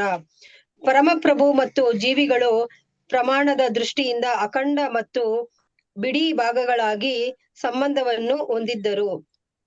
ಬಿಡಿ ಭಾಗಗಳು ಗುಣದ ದೃಷ್ಟಿಯಿಂದ ಅಖಂಡದೊಡನೆ ಒಂದಾಗಿವೆ. ಸಾಪೇಕ್ಷ ಸಂಬಂಧವನ್ನು ಪಡೆದಿವೆ. ದೇವೋತ್ತಮ ಪರಮಪುರುಷನು ಸಮಸ್ತ ನಿಯಂತ್ರಕ. ಜೀವಿಗಳು ಆಧ್ಯಾತ್ಮಿಕ ಶಕ್ತಿಯಿಂದಲೋ ಅಥವಾ ಐಹಿಕ ಶಕ್ತಿಯಿಂದಲೋ ಸದಾ ನಿಯಂತ್ರಿಸಲ್ಪಡುತ್ತಾರೆ. ಆದ್ದರಿಂದ ಜೀವಿಯು ಐಹಿಕ ಅಥವಾ ಆಧ್ಯಾತ್ಮಿಕ ಜೀವಿಗಳ ನಿಯಂತ್ರಕ ಎಂದಿಗೂ ಆಗಲಾರ. ಜೀವಿಯ ಸಹಜ ಸ್ಥಿತಿ ಎಂದರೆ ಸದಾ ದೇವೋತ್ತಮ ಪರಮಪುರುಷನಿಗೆ ದಾಸನಾಗಿರುವುದು. ಈ ಸ್ಥಾನದಲ್ಲಿ ಕೆಲಸ ಮಾಡಲು ವ್ಯಕ್ತಿಯು ಒಪ್ಪಿಕೊಂಡಿದ್ದಾನೆಂದರೆ ಜೀವನದಲ್ಲಿ ಪರಿಪೂರ್ಣತೆಯನ್ನು ಸಾಧಿಸುತ್ತಾನೆ. ಆದರೆ ಈ ತತ್ವದ ವಿರುದ್ಧ ಪ್ರತಿಭಟಿಸಿದ ಅವನ ಬದ್ಧ ಸ್ಥಿತಿಯಲ್ಲಿಯೇ ಇರಬೇಕಾಗುತ್ತದೆ. ಹರೇ ಕೃಷ್ಣ ಮಾತಾಜಿ. ಧನ್ಯವಾದಗಳು. ಎಲ್ಲರಿಗೂ ಕೂಡ ಧನ್ಯವಾದಗಳು. ಧನ್ಯವಾದಗಳು ಮಾತಾಜಿ. ಹರೇ ಕೃಷ್ಣ ಮಾತಾಜಿ. ಅಂದ್ರೆ ಈ ಶ್ಲೋಕದಲ್ಲಿ 66ನೇ ಶ್ಲೋಕ. ಅಂದ್ರೆ ಈ ಮಾಯೆಯ ಅಂಗದ ಪ್ರತಿಫಲನ ಯಾವ ಥರ ಅಂದರೆ ಮಾಯೆಯ ಜೊತೆ ಹೆಂಗೆ ಮಿಕ್ಸ್ ಆಗಿ ಬೇರೆ ಬೇರೆ ಸೃಷ್ಟಿಗಳು ನಡೆಯುತ್ತೆ ಅನ್ನೋದನ್ನ ಇದರಲ್ಲಿ ಹೇಳ್ತಾ ಇದ್ದಾರೆ. ಅಂದರೆ ಭಗವಂತನ ದೇಹದೊಂದಿಗೆ ಮಾಯೆ ಜೊತೆ ಭಗವಂತನ ದೇಹದೊಂದಿಗೆ ನೇರ ಸಂಪರ್ಕ ಇರಲ್ಲ. ಅದು ಕೇವಲ ಭಗವಂತನ ಇಂದ ಬರುವಂಥ ಶಕ್ತಿ ಅಥವಾ ಅದ್ರ ರಿಫ್ಲೆಕ್ಷನ್ ಏನು ತಗೊಂಡು ಅದರಿಂದ ಕಾರ್ಯ ಮಾಡುತ್ತೆ ಅಂತ ಹೇಳ್ತಾ ಇದ್ದಾರೆ. ಮತ್ತು ಮಾಯೆಯೊಂದಿಗೆ ಸಂಬಂಧ ಅಂದರೆ ಈ ಮಾಯೆ ಜೊತೆ ಆ ಭಗವಂತನ ಶಕ್ತಿ ಅನ್ನೋದು ಸೇರಿ ಸೃಷ್ಟಿಯ ಪ್ರಕ್ರಿಯೆ ಅನ್ನೋದು ಪ್ರಾರಂಭವಾಗುತ್ತೆ. ಇದರಿಂದ ಮೊದಲನೇದೇನಾಗುತ್ತೆ, ಅನೇಕ ಬ್ರಹ್ಮಾಂಡಗಳ ಮಾಯೆಯಿಂದ ಇಂಥ ಅನೇಕ ಬ್ರಹ್ಮಾಂಡಗಳು ಹುಟ್ಟುತ್ತೆ ಅಂತ ಇಲ್ಲಿ ಹೇಳ್ತಾ ಇದ್ದಾರೆ. ಈ ಭಗವಂತ ನೇರವಾಗಿ ಮಾಯೆಯಲ್ಲಿ ಪ್ರವೇಶ ಮಾಡಲ್ಲ. ಅವನು ಹೆಂಗೆ ಪ್ರವೇಶ ಮಾಡ್ತಾ ಇದ್ದಾನೆ ಅಂದರೆ ಶಕ್ತಿಯ ಪ್ರತಿಫಲನೆಯ ಮೂಲಕ ಸೃಷ್ಟಿ ನಡೀತಾ ಇದೆ. ಅವನು ಅಲ್ಲಿಂದ ದೃಷ್ಟಿಪಾತ ಮಾಡ್ತಾನೆ. ಅದ್ರ ಪ್ರತಿಫಲನ ಶಕ್ತಿಯಿಂದ ಪ್ರಕೃತಿ ಕೆಲಸ ಮಾಡ್ತಾ ಇದೆ. ಈ ಶಕ್ತಿಯಿಂದ ಏನಾಗುತ್ತೆ, ಮಾಯೆ ಅನೇಕ ಬ್ರಹ್ಮಾಂಡಗಳನ್ನು ಮೊದಲು ಸೃಷ್ಟಿ ಮಾಡ್ತಾರೆ. ಅನೇಕ ಬ್ರಹ್ಮಾಂಡಗಳು ಒಂದೇ ಸಮಯದಲ್ಲಿ ಹುಟ್ಕೊಳ್ಳುತ್ತೆ ಅಂತ ಹೇಳ್ತಾರೆ. ಈ ಬ್ರಹ್ಮಾಂಡಗಳು ಹುಟ್ಟಕ್ಕೆ ಮೂಲ ಶಕ್ತಿ ಯಾರು? ಭಗವಂತ. ಅಂಗಭಾಸ ಅಂದರೆ ಪ್ರತಿಫಲಿತ ಶಕ್ತಿ ಆ ಮಾಯೆ ಮೇಲೆ ಬೀಳುತ್ತೆ. ಆವಾಗ ಮಾಯೆ ಅನ್ನೋದು ಸೃಷ್ಟಿಯ ಕ್ಷೇತ್ರವಾಗಿ ಕೆಲಸ ಮಾಡಿ ಅನೇಕ ಬ್ರಹ್ಮಾಂಡಗಳನ್ನ ಸೃಷ್ಟಿ ಮಾಡುತ್ತೆ ಅಂತ ಇಲ್ಲಿ ಹೇಳ್ತಾ ಇದ್ದಾರೆ. ಅಂದ್ರೆ ಭಗವಂತನ ಸಣ್ಣ ಶಕ್ತಿಯ ಪ್ರತಿಫಲನದಿಂದ ಈ ಬ್ರಹ್ಮಾಂಡದ ಸೃಷ್ಟಿಗೆ ಕಾರಣ ಆಗಿದೆ ಅನ್ನೋದನ್ನ ಇಲ್ಲಿ ಹೇಳ್ತಾ ಇದ್ದಾರೆ. ಇದು ಯಾವ ಥರ ನಾವು ಅರ್ಥ ಮಾಡ್ಕೋಬೇಕು ಅಂದರೆ, ಒಂದು ಸೂರ್ಯನ ಪ್ರತಿಬಿಂಬ ನೀರಿನ ಮೇಲೆ ಬೀಳುತ್ತೆ ಅನ್ಕೊಂಡ್ರೆ ಆ ನೀರಿನ ಜೊತೆ ಅದಕ್ಕೆ ಏನು ಸಂಬಂಧ ಇರಲ್ಲ. ಅದೇನಾಗುತ್ತೆ, ನೀರೊಳಗಡೆ ಸೂರ್ಯನ ಪ್ರತಿಬಿಂಬಗಳು ಕಾಣಿಸುತ್ತೆ ಬೇರೆ ಬೇರೆ ಬೇರೆ ಇದರಲ್ಲಿ. ಈಗ ನಾವು ಒಂದು 5-6 ಬಕೆಟಲ್ಲಿ ಇಟ್ಟಿದ್ರೆ 5-6 ಬಕೆಟಲ್ಲೂ ಸೂರ್ಯನ ಪ್ರತಿಬಿಂಬ ಕಾಣುತ್ತೆ ಬೇರೆ ಬೇರೆ ಥರ. ಅದೇ ಥರ ಇಲ್ಲಿ ಮಾಯೆ ಜೊತೆ ನೇರ ಸಂಬಂಧ ಇರಲ್ಲ. ಆ ಪ್ರತಿಫಲನದ ಸಂಬಂಧದಿಂದನೇ ಅನೇಕ ಬ್ರಹ್ಮಾಂಡಗಳನ್ನು ಮಾಯೆ ಸೃಷ್ಟಿ ಮಾಡ್ತಾರೆ ಅಂತ ಈ ಶ್ಲೋಕದಲ್ಲಿ ಹೇಳ್ತಾ ಇದ್ದಾರೆ. ಮತ್ತೆ ಭಾವಾರ್ಥದಲ್ಲಿ ಹೇಳ್ತಾ ಇದ್ದಾರೆ, ಸೃಷ್ಟಿಗೆ ವೇದಗಳ ಪ್ರಕಾರ ಸೃಷ್ಟಿಗೆ ನಿಜವಾದ ಕಾರಣ ಯಾರು ಅಂದರೆ ಪರಮಸತ್ಯ ಭಗವಂತನಿಂದ ಉಂಟಾಗಿದೆ ಅಂತ ವೇದಗಳ ತೀರ್ಮಾನ ಕೊಡ್ತಾರೆ. ಆದರೆ ನಾಸ್ತಿಕರೇನು ಹೇಳ್ತಾರೆ, ಪ್ರಕೃತಿನೇ ಕಾರಣ ಅಂತ ನಾಸ್ತಿಕರು ವಾದ ಮಾಡ್ತಾರೆ. ಅದು ಆ ಥರ ಅಲ್ಲ. ಸೃಷ್ಟಿಗೆ ನಿಜವಾದ ಕಾರಣ ವೇದದ ಪ್ರಕಾರ ಯಾರು? ಭಗವಂತ. ಈ ಭಗವಂತನಲ್ಲಿ 3 ರೀತಿಯ ಶಕ್ತಿಗಳಿರ್ತವೆ. ಯಾವುದಪ್ಪ ಅಂದರೆ ಆಧ್ಯಾತ್ಮಿಕ ಶಕ್ತಿ, ಭೌತಿಕ ಶಕ್ತಿ ಮತ್ತು ತಟಸ್ಥ ಶಕ್ತಿ. ಆಧ್ಯಾತ್ಮಿಕ ಶಕ್ತಿ ಸ್ಪಿರಿಚುವಲ್ ಎನರ್ಜಿ, ಅದು. ಭೌತಿಕ ಶಕ್ತಿ ಅನ್ನೋದು ಮಾಯಾಶಕ್ತಿ, ಅದು. ಮತ್ತೆ ತಟಸ್ಥ ಶಕ್ತಿ ಯಾವುದಾಗಿರುತ್ತೆ ಅಂದರೆ ಈ ಜೀವಿಗಳು. ಈ ಶಕ್ತಿಗಳೊಂದಿಗೆ ನಮ್ಮ ಸಂಬಂಧ ಏನು ಅಂದರೆ, ಭಗವಂತ ಆಧ್ಯಾತ್ಮಿಕ ಶಕ್ತಿ ಅಂದರೆ ಅಲ್ಲೇ ಇರ್ತಾನೆ, ಏಕತ್ವದಲ್ಲಿ ಇರ್ತಾನೆ. ಭೌತಿಕ ಶಕ್ತಿ ಸ್ವತಂತ್ರವಾಗಿ ಕಾರ್ಯ ಮಾಡೋಕ್ಕೆ ಸಾಧ್ಯ ಇಲ್ಲ. ಅದಕ್ಕೆ ಒಂದು ಆಧ್ಯಾತ್ಮಿಕ ಶಕ್ತಿಯ ಸ್ಪರ್ಶ ಬೇಕು. ಆ ಸ್ಪರ್ಶ ಸಿಕ್ಕಿದಾಗ ಮಾತ್ರ ಈ ಭೌತಿಕ ಮಾಯಾಶಕ್ತಿ ಅನ್ನೋದು ಕೆಲಸ ಮಾಡುತ್ತೆ. ಭೌತಿಕ ಶಕ್ತಿ ಅಥವಾ ಮಾಯಾಶಕ್ತಿ ಎರಡು ಅಂದ್ರೂ ಒಂದೇ. ಈ ಜೀವಾತ್ಮ ಹೆಂಗಿರ್ತಾನೆ ಅಂದರೆ, ಈ ತಟಸ್ಥ ಶಕ್ತಿ ಅವನು ಆಧ್ಯಾತ್ಮಿಕದಲ್ಲಾದ್ರೂ ಇರ್ಬೋದು, ಭೌತಿಕದಲ್ಲಾದ್ರೂ ಇರ್ಬೋದು. ಆದರೆ ಜೀವಶಕ್ತಿ ಅನ್ನೋದು ನಿಜವಾಗಿ ಆಧ್ಯಾತ್ಮಿಕಕ್ಕೆ ಸೇರಿರುತ್ತೆ. ಆದರೆ ಅವನ ಈಗಿನ ಸ್ಥಿತಿ ಏನಾಗುತ್ತೆ, ಅವನು ಭೌತಿಕ ಶಕ್ತಿ ಕಡೆಗೆ ಬಂದರೆ ಅವನು ಭ್ರಮೆಯಲ್ಲಿ ಬಿದ್ದು ಅದೇ ಭೌತಿಕದಲ್ಲೇ ಸುತ್ತುತ್ತಾ ಇರ್ತಾನೆ. ಅದಿಲ್ಲದೆ ಆಧ್ಯಾತ್ಮಿಕದಲ್ಲಿದ್ದರೆ ಅವನು ಮುಕ್ತನಾಗಿ ಆಧ್ಯಾತ್ಮಿಕ ಲೋಕದಲ್ಲೇ ಇರ್ಬೋದು. ಈ ಬಂಧನಕ್ಕೆ ಕಾರಣ ಏನಪ್ಪಾ ಅಂದರೆ, ಜೀವನನ್ನು ಸ್ವತಂತ್ರವನ್ನು ತಪ್ಪಾಗಿ ಬಳಸ್ಕೊಂತಾನೆ. ಅವನು ಏನು ತಪ್ಪು ಮಾಡ್ತಾನೆ ಅವನು ಅಂದರೆ, ಅವನ ಸ್ವಭಾವ ಏನು? ಸೇವಕ ಆಗಿರೋವಂಥದ್ದು. ಯಾರಿಗೆ? ಭಗವಂತನಿಗೆ ಸೇವಕ ಆಗಿರೋದು ಅವನು ಸ್ವಭಾವ ಆಗಿರುತ್ತೆ. ಅದನ್ನ ಮರ್ತ್ಬಿಟ್ಟು ಅವನೇನು ಭಾವಿಸ್ತಾನೆ? ನಾನೇ ಸ್ವಾಮಿ, ನಾನೇ ಸ್ವತಂತ್ರ, ನಾನೇ ಇದನ್ನೆಲ್ಲ ಭೋಗಿಸ್ಬೇಕು ಅಂತ ಅವನ ಮನಸ್ಸಿಗೆ ಬರುತ್ತೆ. ಅವಾಗ ಏನಾಗುತ್ತೆ, ಅವನು ಭಗವಂತನಿಂದ ದೂರ ಆಗ್ತಾನೆ. ಅವನನ್ನ ಅವಾಗ ಏನು ಮಾಡುತ್ತೆ, ಭೌತಿಕ ಜಗತ್ತಿನ ಬಂಧನಕ್ಕೆ ಭಗವಂತ ಕಳಿಸ್ತಾನೆ. ಇದರಿಂದ ಮುಕ್ತಿ ಪಡೆಯೋದು ಹೆಂಗಪ್ಪ ಅಂದರೆ, ಭಗವಂತನ ಕೃಪೆ ಅಥವಾ ಶುದ್ಧ ಭಕ್ತರ ಸಂಘದಿಂದ ಈ ಜೀವನಿಗೆ ಯಾವುದೋ ಒಂದು ಸಮಯದಲ್ಲಿ ಅರಿವಾಗುತ್ತಂತೆ. ಅಯ್ಯೋ, ನಾನು ಈ ಮಾಯಾ ಬಂಧನದಲ್ಲಿ ಇದ್ದೀನಿ, ನನ್ನ ನಿಜವಾದ ಸ್ಥಾನ ಏನು? ಭಗವಂತನಿಗೆ ಸೇವಕನಾಗಿರೋದು. ಇದನ್ನ ಮರೆತು ನಾನು ಈ ಮಾಯೆ ಬಂಧನಕ್ಕೊಳಗಾಗಿದ್ದೀನಿ ಅಂತ ಅವನಿಗೆ ಅರಿವು ಬರುತ್ತಂತೆ. ಅವಾಗ ಅವನು ಭಕ್ತಿ ಸೇವೆಗೆ ಮರಳ್ತಾನೆ. ಅವಾಗ ಅವನಿಗೆ ಮುಕ್ತಿ ಸಿಗುತ್ತೆ ಮುಕ್ತಿ ಸಿಗುತ್ತೆ ಅಂತ ಇಲ್ಲಿ ಹೇಳ್ತಾ ಇದ್ದಾರೆ. ಮತ್ತೆ ಆಧ್ಯಾತ್ಮಿಕ ಶಕ್ತಿ ಮತ್ತೆ ಭೌತಿಕ ಶಕ್ತಿ ವಿರುದ್ಧ ರೀತಿಯಲ್ಲಿ ಕೆಲಸ ಮಾಡೋ ಥರ ನಮಗೆ ಅನಿಸುತ್ತೆ. ಆದರೆ ನಿಜ ಅರ್ಥ ಏನು ಅಂದರೆ, ಭೌತಿಕ ಶಕ್ತಿ ಅನ್ನೋದು ಆಧ್ಯಾತ್ಮಿಕ ಶಕ್ತಿಯ ಮೇಲೆ ಅವಲಂಬಿತವಾಗಿ ಕೆಲಸ ಮಾಡುತ್ತೆ. ಇದಕ್ಕೆ ಯಾವ ಥರಪ್ಪ ಅಂತಂದರೆ, ಬೇರೆ ಬೇರೆ ಕೆಲಸ ಮಾಡುತ್ತೆ. ಆಧ್ಯಾತ್ಮಿಕ ಶಕ್ತಿಯಲ್ಲಿ ಅವಲಂಬಿತವಾಗಿ ಬೇರೆ ಬೇರೆ ಥರ ಕೆಲಸ ಮಾಡುತ್ತೆ. ಯಾಕೊಂದು ಉದಾಹರಣೆನೂ ಕೊಟ್ಟಿದ್ದಾರೆ. ಈಗ ವಿದ್ಯುತ್ ಇರುತ್ತೆ. ವಿದ್ಯುತ್ತಿಂದ ನಾವು ಫ್ರಿಡ್ಜ್ ಅಂತೇಳಿ ತಣ್ಣಗೆ ಮಾಡುವಂಥ ಶಕ್ತಿಯನ್ನು ಉತ್ಪಾದನೆ ಮಾಡ್ಬೋದು. ವಿದ್ಯುತ್ತಿಂದ ಏನಾದ್ರು ಬಿಸಿ ಮಾಡೋಕ್ಕೆ ಹೀಟರ್, ಅವುಗಳನ್ನು ಸಹ ಉತ್ಪಾದನೆ ಮಾಡ್ಬೋದು. ಅದೇ ಥರ ಈ ಭಗವಂತನ ವಿವಿಧ ಶಕ್ತಿಗಳು ವಿವಿಧ ರೂಪದಲ್ಲಿ ಕಾರ್ಯನಿರ್ವಹಣೆ ಮಾಡುತ್ತೆ ಅಂತ ನಾವು ತಿಳ್ಕೋಬೇಕು. ಈ ಮಾಯಾಶಕ್ತಿ ಆಧ್ಯಾತ್ಮಿಕ ಶಕ್ತಿಯಿಂದ, ಈ ಮಾಯೆಯಿಂದ ಮುಚ್ಚಿದ ಆಧ್ಯಾತ್ಮಿಕ ಶಕ್ತಿ ಅಂದರೆ, ಈ ಮಾಯಾಶಕ್ತಿಯನ್ನ ಆಧ್ಯಾತ್ಮಿಕ ಶಕ್ತಿ ಕವರ್ ಮಾಡಿರುತ್ತೆ. ಆ ಕವರ್ ಒಳಗಡೆ ಇದ್ದಾಗ ಮಾತ್ರ ಅದು ಕೆಲಸ ಮಾಡೋಕ್ಕೆ ಸಾಧ್ಯ ಆಗ್ತಾ ಇರುತ್ತೆ. ಈಗ ಉದಾಹರಣೆಗೆ ಕಬ್ಬಿಣ ಮತ್ತು ಬೆಂಕಿ. ಕಬ್ಬಿಣ ಅಂದರೆ ಸ್ವತಂತ್ರವಾಗಿ ಸುಡಕ್ಕೆ ಅದಕ್ಕೆ ಶಕ್ತಿ ಇರಲ್ಲ. ಬೆಂಕಿಯ ಸಂಘಕ್ಕೆ ಬಂದಾಗ ಮಾತ್ರ ಅದು ಕಾಯುತ್ತೆ, ಸುಡುತ್ತೆ. ಅದೇ ಥರ ಈ ಮಾಯಾಶಕ್ತಿ ಅನ್ನೋದು ಆಧ್ಯಾತ್ಮಿಕ ಶಕ್ತಿಯ ಸಂಪರ್ಕಕ್ಕೆ ಬಂದಾಗ ಮಾತ್ರ ಅದಕ್ಕೆ ಶಕ್ತಿ ಬರುತ್ತೆ. ಅದು ಅದ್ರ ಕಾರ್ಯವನ್ನು ಮಾಡೋಕ್ಕೆ ಸಾಧ್ಯ ಆಗುತ್ತೆ. ಇಲ್ಲ ಅಂತ ಹೇಳಿದ್ರೆ ಅದು ಏನು ಕಾರ್ಯ ಮಾಡೋದಕ್ಕೆ ಸಾಧ್ಯ ಆಗೋದಿಲ್ಲ. ಆದ್ದರಿಂದ ಈ ಭೌತಿಕ ಶಕ್ತಿ ಅನ್ನೋದು ಸ್ವತಂತ್ರವಾಗಿ ಕಾರ್ಯ ಮಾಡೋಕ್ಕಾಗಲ್ಲ. ಇದು ಕೆಲಸ ಮಾಡಬೇಕು ಅಂದರೆ ಅದು ಭಗವಂತನ ಒಂದು ಪ್ರೇರಣೆ ಅಥವಾ ಅವನಿಂದ ಒಂದು ಶಕ್ತಿ ಬರಬೇಕು. ಆವಾಗ ಮಾತ್ರ ಇದು ಕೆಲಸ ಮಾಡೋಕ್ಕೆ ಸಾಧ್ಯ ಆಗುತ್ತೆ. ಅಂದರೆ ಇಲ್ಲಿ ಭಗವಂತನೇ ಮೂಲ ಶಕ್ತಿ. ಆಧ್ಯಾತ್ಮಿಕ ಶಕ್ತಿ ಅನ್ನೋದು ನಾವು ಏನು ಹೇಳ್ತಾ ಇದ್ವಿ, ಅದು ನಿಜವಾದ ಶಕ್ತಿ. ಈ ಭೌತಿಕ ಶಕ್ತಿ ಅನ್ನೋದು ಅವಲಂಬಿತ ಶಕ್ತಿ. ಮತ್ತು ಜೀವಿಗಳು ಮಧ್ಯಸ್ಥ ಶಕ್ತಿ, ಅವರು ಮಧ್ಯದಲ್ಲಿ ಇರ್ತಾರೆ. ಆಧ್ಯಾತ್ಮಿಕ ಲೋಕಕ್ಕಾದ್ರೂ ಹೋಗ್ಬೋದು, ಭೌತಿಕ ಲೋಕಕ್ಕಾದ್ರೂ ಹೋಗ್ಬೋದು. ಮತ್ತೆ ಈ ಜಗತ್ತು ಅನ್ನೋದು ತನಗೆ ತಾನೇ ಉಂಟಾಗಿಲ್ಲ, ಭಗವಂತನ ಶಕ್ತಿಗಳಿಂದ ಉಂಟಾಗಿದೆ ಅನ್ನೋ ತಿಳ್ಕೋಬೇಕು. ಜೀವನಿಗೆ ಏನಿದೆ, ಸ್ವಲ್ಪ ಸ್ವಾತಂತ್ರ್ಯ ಸಿಕ್ಕಿದೆ. ಆ ಸ್ವಾತಂತ್ರ್ಯವನ್ನು ತಪ್ಪಾಗಿ ಉಪಯೋಗಿಸ್ಕೊಂಡಾಗ ಅವನು ಬಂಧನಕ್ಕೆ ಬಿದ್ದಿರ್ತಾನೆ. ಅದನ್ನ ಮತ್ತೆ ಅವನು ನಿಜ ಸ್ಥಿತಿಗೆ ಹೋಗ್ಬೇಕು ಅಂದ್ರೆ ಅವನು ಭಕ್ತಿ ಮಾಡಬೇಕು ಅನ್ನೋದನ್ನ ಇಲ್ಲಿ ಹೇಳ್ತಾ ಇದ್ರೆ. ಇನ್ನು ಮುಂದುವರೆದು ಭಾವಾರ್ಥದಲ್ಲಿ ಇನ್ನೂ ಸ್ವಲ್ಪ ಪಾಯಿಂಟ್ಸ್ ಇದೆ. ಅಂದ್ರೆ ಈ ಜೀವ ಅನ್ನೋನು ಮಾಯೆ ಬಂಧನದೊಳಗಿದ್ದಾಗ, ಆ ಜೀವನದ ಆಧ್ಯಾತ್ಮಿಕ ಶಕ್ತಿ ಆದ್ರೇನು ಈ ಮಾಯೆ ಅಥವಾ ಮೋಡದಿಂದ ಬಿಚ್ಚಿದಾಗ ಅವನ ಶಕ್ತಿ ಅನ್ನೋದು ಮರೆತೇ ಹೋಗಿರುತ್ತೆ. ನಾನು ಯಾರು ಅನ್ನೋದೇ ಮರೆತು ಈ ಭೌತಿಕ ಜಗತ್ತಿನಲ್ಲಿ ಏನೇನು ನಡೀತಾ ಇರುತ್ತೋ ಅದನ್ನೆಲ್ಲ ಅಚ್ಚರಿಯಿಂದ ಅಯ್ಯೋ ಹಿಂಗೆಲ್ಲ ಆಗ್ತಾ ಇದೆಯಾ ಅಂತ ನೋಡ್ಕೊಂಡು ಇಲ್ಲೇ ಇರ್ತಾನೆ. ಯಾಕೆ ಅವನು ಇಲ್ಲಿರ್ತಾನೆ? ನಾನು ಎಲ್ಲಿಂದ ಬಂದಿದ್ದೀನಿ, ಯಾಕೆ ಬಂದಿದ್ದೀನಿ, ನಾನು ಯಾರು ಅನ್ನೋದು ಅವನಿಗೆ ಮರ್ತೋಗಿರುತ್ತೆ. ಆ ಥರ ಈ ಮಾಯೆಯಿಂದ ಮುಚ್ಚಲ್ಪಟ್ಟಾಗ ಈ ಜೀವಾತ್ಮ ಅನ್ನೋದು ತಾನು ಆಧ್ಯಾತ್ಮಿಕ ಅನ್ನೋದನ್ನ ಮರ್ತಿ ಈ ಲೋಕದಲ್ಲಿ ಏನೇನು ನಡೀತಾ ಇರುತ್ತೋ ಅವುಗಳಿಗೆಲ್ಲ ಆಶ್ಚರ್ಯದಿಂದ ನೋಡ್ಕೊಂಡು ಇಲ್ಲೇ ಇರ್ತಾನೆ. ಆದರೆ ಈ ಭಕ್ತನ ಭಕ್ತನ ಸಂಘಕ್ಕೆ ಬಂದಾಗ, ಭಕ್ತನ ದೃಷ್ಟಿ ಅಥವಾ ಕೃಷ್ಣ ಪ್ರಜ್ಞೆ ಅನ್ನೋದು ಅವನಿಗೆ ಸಿಕ್ತಾಗ ಅವನಿಗೆ ಯಾವುದೋ ಒಂದು ಸಮಯದಲ್ಲಿ ಅವನಿಗೆ ಅರಿವು ಬರುತ್ತಂತೆ. ಭೌತಿಕ ಶಕ್ತಿ ಅನ್ನೋದು ಸ್ವತಂತ್ರ ಶಕ್ತಿ ಅಲ್ಲ, ಇದು ಭಗವಂತನ ಶಕ್ತಿಯಿಂದ, ಆಧ್ಯಾತ್ಮಿಕ ಶಕ್ತಿಯಿಂದ ಇದು ಕೆಲಸ ಮಾಡುತ್ತೆ. ಅದನ್ನು ನಮ್ಮನ್ನ ಬಂಧನದಲ್ಲಿ ಇರಿಸಿದೆ ಅನ್ನೋದು ಅವನಿಗೆ ಯಾವಾಗ ಭಕ್ತರ ದೃಷ್ಟಿಗೆ ಬರ್ತಾನೆ ಅವನಿಗೆ ಕೃಷ್ಣನ ಪ್ರಜ್ಞೆ ಅನ್ನೋದು ಸಿಗುತ್ತೆ, ಅವಾಗ ಅವನಿಗೆ ನೆನಪಾಗುತ್ತಂತೆ, ನಾನು ಯಾರು, ಎಲ್ಲಿಂದ ಬಂದೆ, ಈ ಆಧ್ಯಾತ್ಮಿಕ ಶಕ್ತಿಯಲ್ಲಿ ಇರ್ಬೇಕಾದವ್ ನಾನು ಈ ಮಾಯೆಯ ಬಂಧನದಲ್ಲಿ ಬಿದ್ದಿದ್ದೀನಿ ಅನ್ನೋದು ಅವಾಗ ಅವನಿಗೆ ತಿಳಿಯುತ್ತೆ. ಅವಾಗ ಅವನು ಭಕ್ತಿ ಮಾಡಿ ಮತ್ತೆ ಭಗವದ್ಧಾಮಕ್ಕೆ ಮುಕ್ತಿ ಪಡೆಯೋದಕ್ಕೆ ಸಾಧ್ಯ ಆಗುತ್ತೆ. ಈ ಭೌತಿಕ ಶಕ್ತಿ ಅನ್ನೋದು ಆಧ್ಯಾತ್ಮಿಕ ಶಕ್ತಿಯ ವಿಕೃತ ರೂಪ. ಇದರಿಂದನೇ ನಮ್ಗೆ ಈ ತಪ್ಪು ಕಲ್ಪನೆ, ಈ ದ್ವೈತ ಭಾವ ಈ ಎಲ್ಲದೂ ಉಂಟಾಗ್ತಾರೆ. ಈ ತಪ್ಪು ಕಲ್ಪನೆಯಿಂದ ನಮ್ಗೆ ದ್ವೈತ ಭಾವ ಅಂದ್ರೆ ಸುಖ ದುಃಖ, ಇದು ಸರಿ ತಪ್ಪು ಇವೆಲ್ಲ ಉಂಟಾಗ್ತಾ ಇರುತ್ತೆ. ನಮ್ಗೇನು ನಾವು ಇಲ್ಲೇ ಇದ್ದವರು ಅನ್ನೋ ಒಂದು ಕಲ್ಪನೆ ಇರೋದ್ರಿಂದ ಇದರಿಂದ ನಾವು ಆಚೆ ಬರಬೇಕು. ಈ ವಿಜ್ಞಾನಿಗಳು, ಭೌತಿಕ ವಿಜ್ಞಾನಿಗಳು ಏನ್ ಮಾಡ್ತಾರೆ, ಅವರ ಮೂಲ ಕಲ್ಪನೆನೇ ಅವ್ರಿಗೆ ತಪ್ಪಾಗಿರುತ್ತೆ. ಪ್ರಕೃತಿನೇ ಸ್ವತಂತ್ರವಾಗಿ ಕೆಲಸ ಮಾಡ್ತಾ ಇದೆ, ಇದೆಲ್ಲ ನಡೀತಾ ಇರೋದು ಪ್ರಕೃತಿನೇ ಭಿನ್ನ ರೀತಿಯಲ್ಲಿ ವರ್ತನೆ ಮಾಡ್ತಾ ಇದೆ ಅನ್ನೋದನ್ನ ನೋಡಿ ಅದನ್ನ ಸ್ಟಡಿ ಮಾಡಕ್ ಹೋಗ್ತಾರೆ. ಈ ವರ್ತನೆಗೆ ಕಾರಣ ಏನು ಅಂತ ಅವ್ರು ಹುಡ್ಕಲ್ಲ. ಇದಕ್ಕೆ ಕಾರಣ ಏನಪ್ಪಾ ಅಂದ್ರೆ ಅವರ ಅಜ್ಞಾನ ಅಂತ ಹೇಳ್ತಾ ಇದ್ದಾರೆ. ಅವ್ರು ಯಾವ ತರ ಹುಡುಕ್ತಾರೆ ಅಂದ್ರೆ, ಅದಕ್ಕೆ ಒಂದು ಉದಾಹರಣೆ ಕೊಡ್ತಾ ಇದ್ದಾರೆ. ಭೌತಿಕ ಶಕ್ತಿನೇ ಸ್ವತಂತ್ರವಾಗಿ ಕೆಲಸ ಮಾಡುತ್ತೆ ಅಂತ ತಿಳ್ಕೊಂಡು ಅವರೇನು ಮೇಕೆಯ ಕುತ್ತಿಗೆಯಲ್ಲಿ ಇರೋ ಚರ್ಮದಿಂದ ಹಾಲು ಸಿಗೋದಿಲ್ಲ,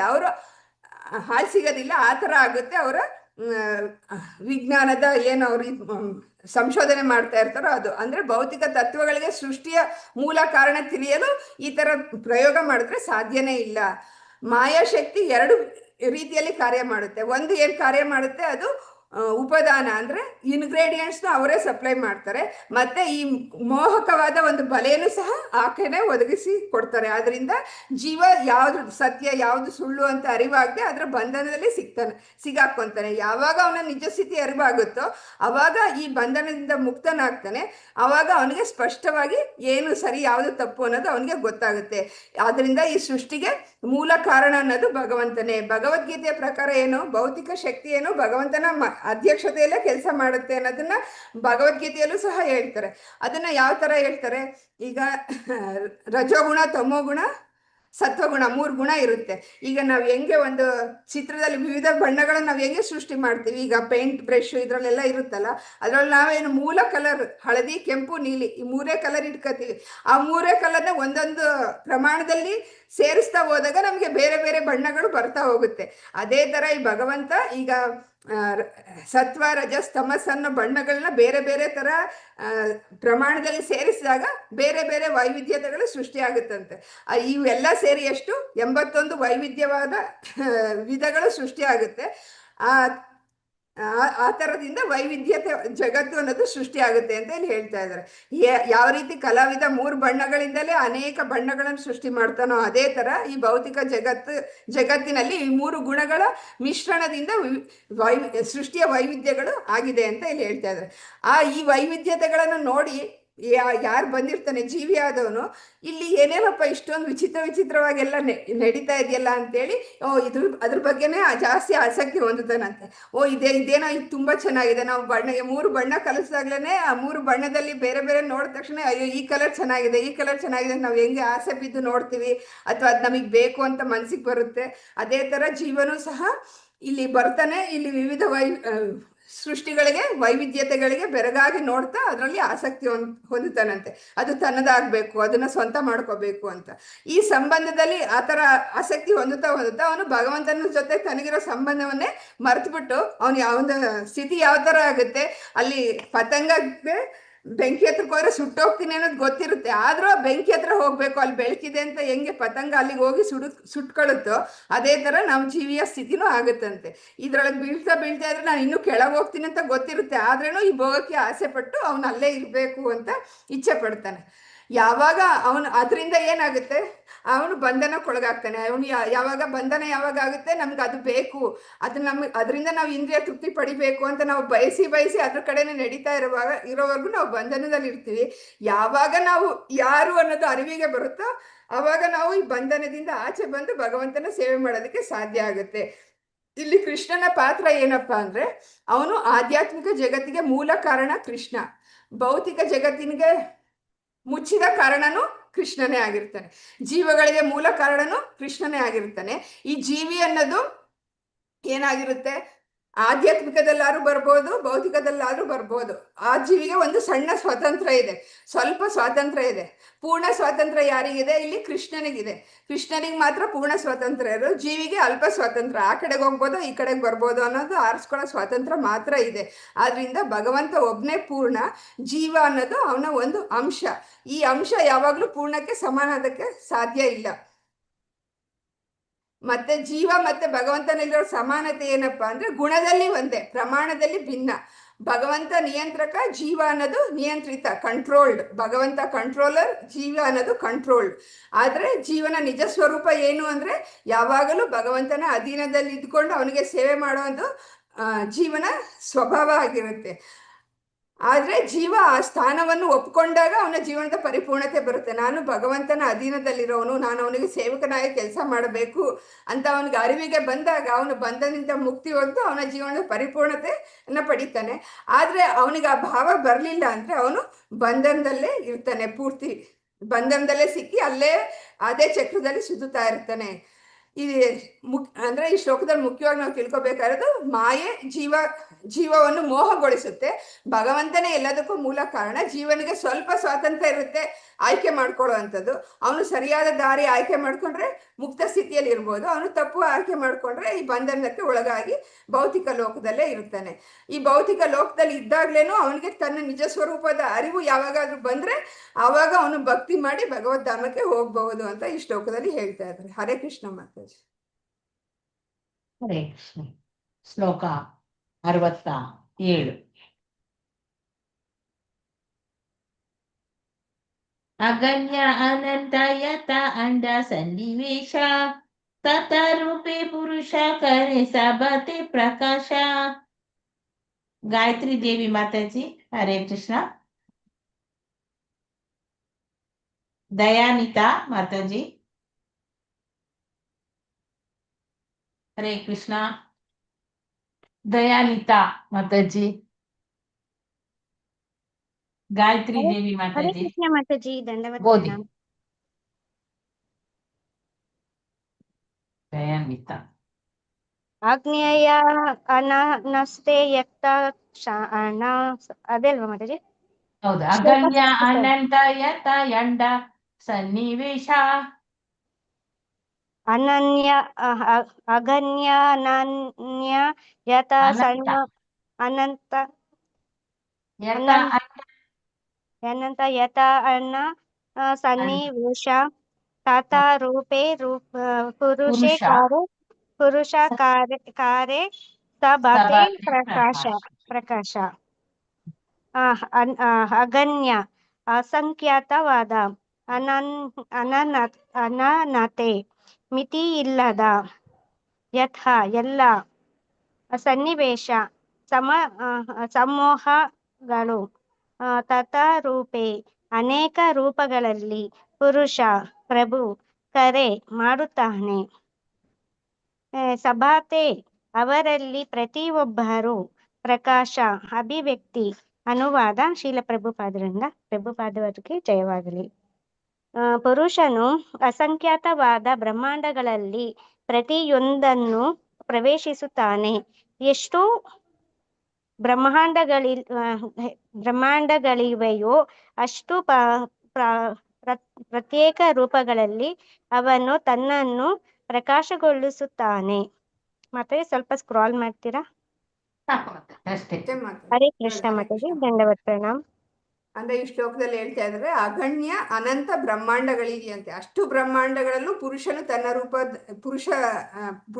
ಪುರುಷ ರೂಪ ತಾಳಿ ವಿಷ್ಣು ಎಲ್ಲ ಬ್ರಹ್ಮಾಂಡದಲ್ಲೂ ಪ್ರತಿಯೊಂದರಲ್ಲೂ ವ್ಯಕ್ತ ಆಗ್ತಾನೆ ಅಂತ ಇಲ್ಲಿ ಹೇಳ್ತಾ ಇದ್ದಾರೆ. ಅಂದ್ರೆ ಮುಖ್ಯವಾಗಿ ಇಲ್ಲಿ ಹೇಳ್ತಾ ಇರೋದು, ಅನಂತ ಬ್ರಹ್ಮಾಂಡಗಳಿವೆ ಸೃಷ್ಟಿಯಲ್ಲಿ, ಅಸಂಖ್ಯಾತ ಬ್ರಹ್ಮಾಂಡಗಳಿವೆ. ಪ್ರತಿಯೊಂದು ಬ್ರಹ್ಮಾಂಡನೂ ಪ್ರತ್ಯೇಕ ಆಗಿದೆ. ಪ್ರತಿಯೊಂದು ಬ್ರಹ್ಮಾಂಡಕ್ಕೂ ಈ ಪುರುಷಾವತಾರವಾದ ನಾರಾಯಣ ಪ್ರವೇಶ ಮಾಡ್ತಾನೆ. ಬ್ರಹ್ಮಾಂಡದೊಳಗೆ ಪ್ರವೇಶ ಮಾಡಿ ಅಲ್ಲಿ ಪುರುಷ ರೂಪವಾಗಿ ಅವನು ವ್ಯಕ್ತ ಆಗ್ತಾನೆ. ಒಬ್ಬನೇ ಆದ್ರೆ ಅನೇಕ ರೂಪ, ಭಗವಂತ ಒಬ್ಬನೇ ಆಗಿದ್ರೂ ಈ ಪ್ರತಿ ಬ್ರಹ್ಮಾಂಡದಲ್ಲಿ ಒಂದೇ ಸಮಯದಲ್ಲಿ ಕಾಣಿಸ್ಕೊಂತಾನೆ. ಇದು ಅವನ ಸರ್ವವ್ಯಾಪಿತ್ವವನ್ನು ತೋರಿಸುತ್ತೆ.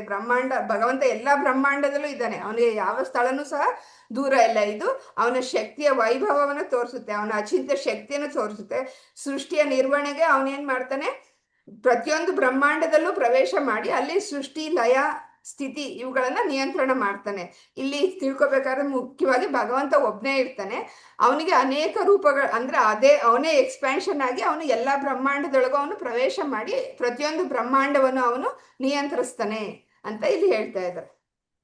ಯಾವ ತರ ಈಗ ಒಂದೇ ಸೂರ್ಯ ನೀರಿಂದ 5-6 ಬಕೆಟ್ ಇಟ್ರೆ 5-6 ಬಕೆಟ್ ಅಲ್ಲೂ ಸೂರ್ಯನ ಬಿಂಬ ನಾವು ಕಾಣ್ತೀವಿ. ಅದೇ ತರ ಭಗವಂತ ಒಬ್ಬನೇ ಇದ್ರೇನು ಈ ಎಲ್ಲಾ ಬ್ರಹ್ಮಾಂಡದೊಳಗೂ ಅವನು ಪ್ರವೇಶ ಮಾಡಿ ಅಲ್ಲಿ ಅವನು ವ್ಯಕ್ತ ಆಗಿ ಆ ಬ್ರಹ್ಮಾಂಡದ ಸೃಷ್ಟಿ, ಸ್ಥಿತಿ, ಲಯವನ್ನ ನಿಯಂತ್ರಣ ಮಾಡ್ತಾನೆ ಅಂತ ಈ ಶ್ಲೋಕದಲ್ಲಿ ಹೇಳ್ತಾ ಇದ್ದಾರೆ. ಹರೇ ಕೃಷ್ಣ ಮಾತಾಜಿ. ಶ್ಲೋಕ 68. ಪುರುಷಾನ ಸತೆಯ ಬಿಬಾಹಿರಾಯ ಶ್ವಾಸ ನಿಶ್ವಾಸ ಸಹಿತೆ ಹಾಯ ಬ್ರಹ್ಮಾಂಡ ಪ್ರಕಾಶ. ಹರೇ ಕೃಷ್ಣ ಮಾತಾಜಿ. ಓದ್ಲಿಯಾ ಮಾತಾಜಿ? ಓದಿ. ಸಾರಿ ಮಾತಾಜಿ, ಆಗ್ಲೇ ಅನ್ಮ್ಯೂಟ್ ಮಾಡಕ್ ಆಗ್ಲಿಲ್ಲ. ಶ್ಲೋಕ 68.